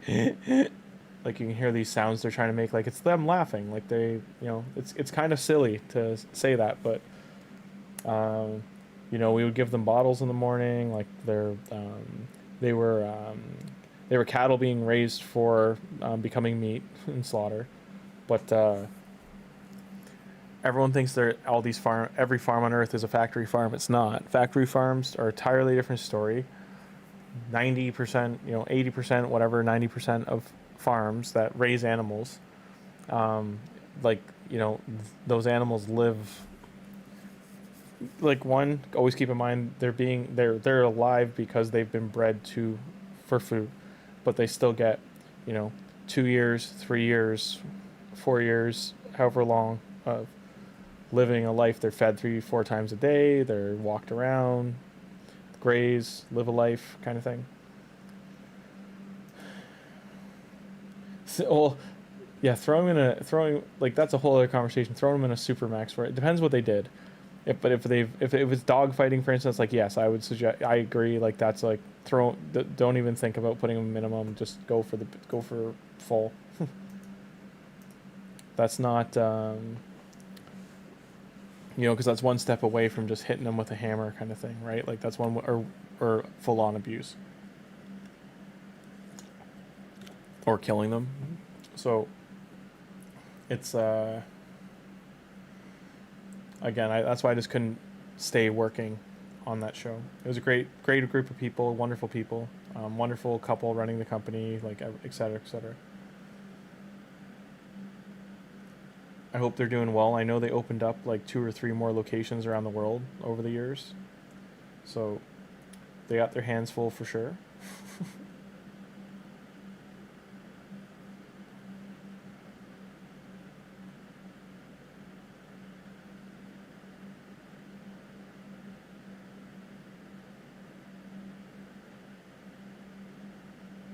Let me take a look. I'll do a quick Google search.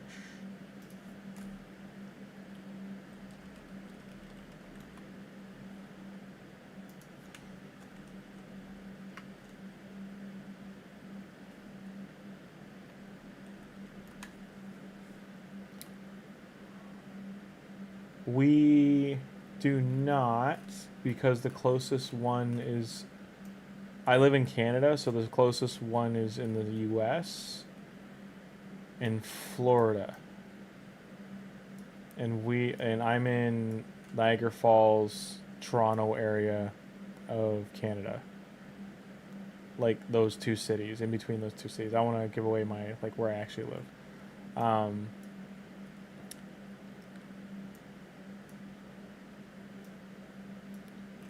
So it's about...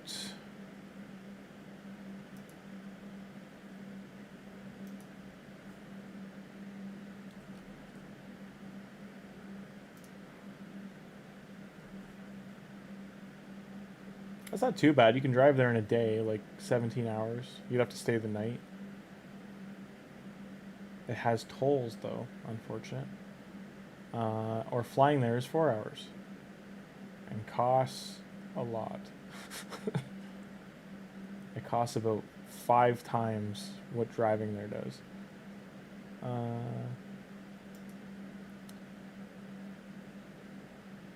Oh, that's awesome.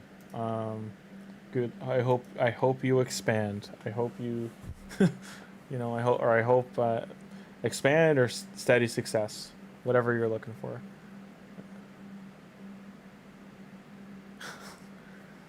No, because sometimes expansion can take the legs out from a company. So, you know, if it's working and steady, however many you got, good stuff.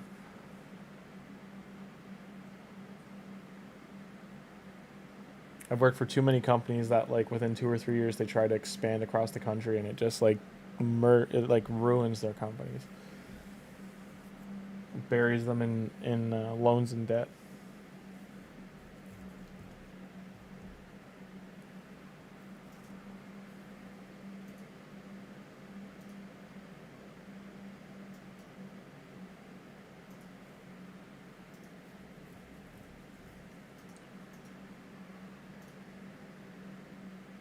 $11 to go.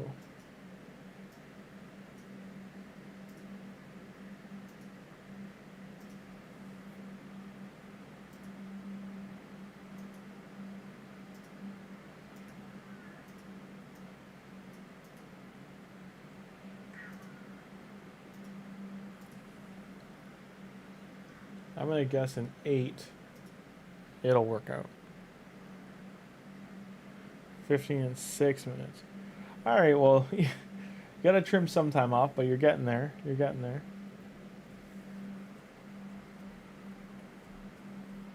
Once your champions are tanky enough, like once, and speed is the big thing. Like you can put Cold Heart and Royal Guard in there with just pure damage glass cannon gear, as long as they get to go first. And your speed lead throws a decreased defense out, and then Royal Guard throws it down, and then Cold Heart does her A3, and then that should be a dead spider. Sometimes you need another Cold Heart or Royal Guard or Nuker to finish it off.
No Cold Heart. That's rough. I am under the belief at this point that Reliquary Tender, Cold Heart, and Apothecary, when you choose a starter, they should just give them to you. Because they are pretty much necessary to progress in the game.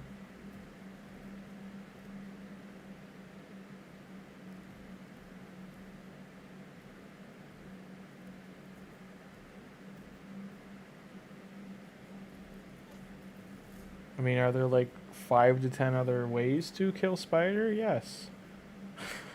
Are they usually legendary or harder options to get? Yes.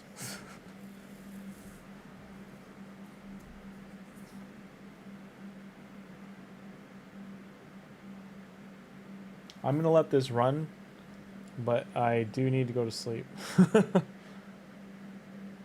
Yeah, I do agree with that. That's probably the cleanest way to do it. Is just like give her away for Halloween. Just give Cold Heart, because they're doing the elf event right now anyway, right? Like she's a dark elf, so just give her out as a promo code.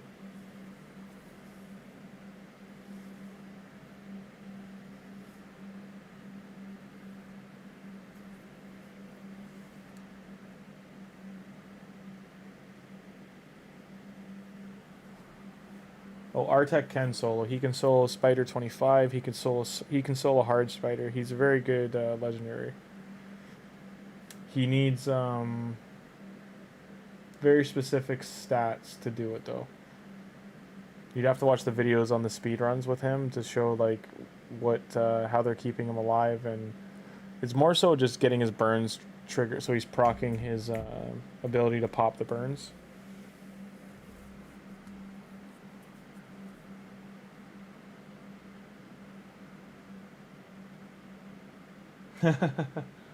Well, good night to you both. I hope you had a great time. Thanks for stopping in, and see y'all tomorrow. I'll probably be on about 6 hours from now, and enjoy the rest of your evening.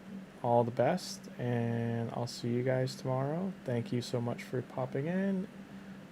TURTLE Power. This account's been a lot of fun. Hope everyone else is having fun too. And like and subscribe if you feel inclined. Thank you so much. Helps channel grow. Good night, everybody.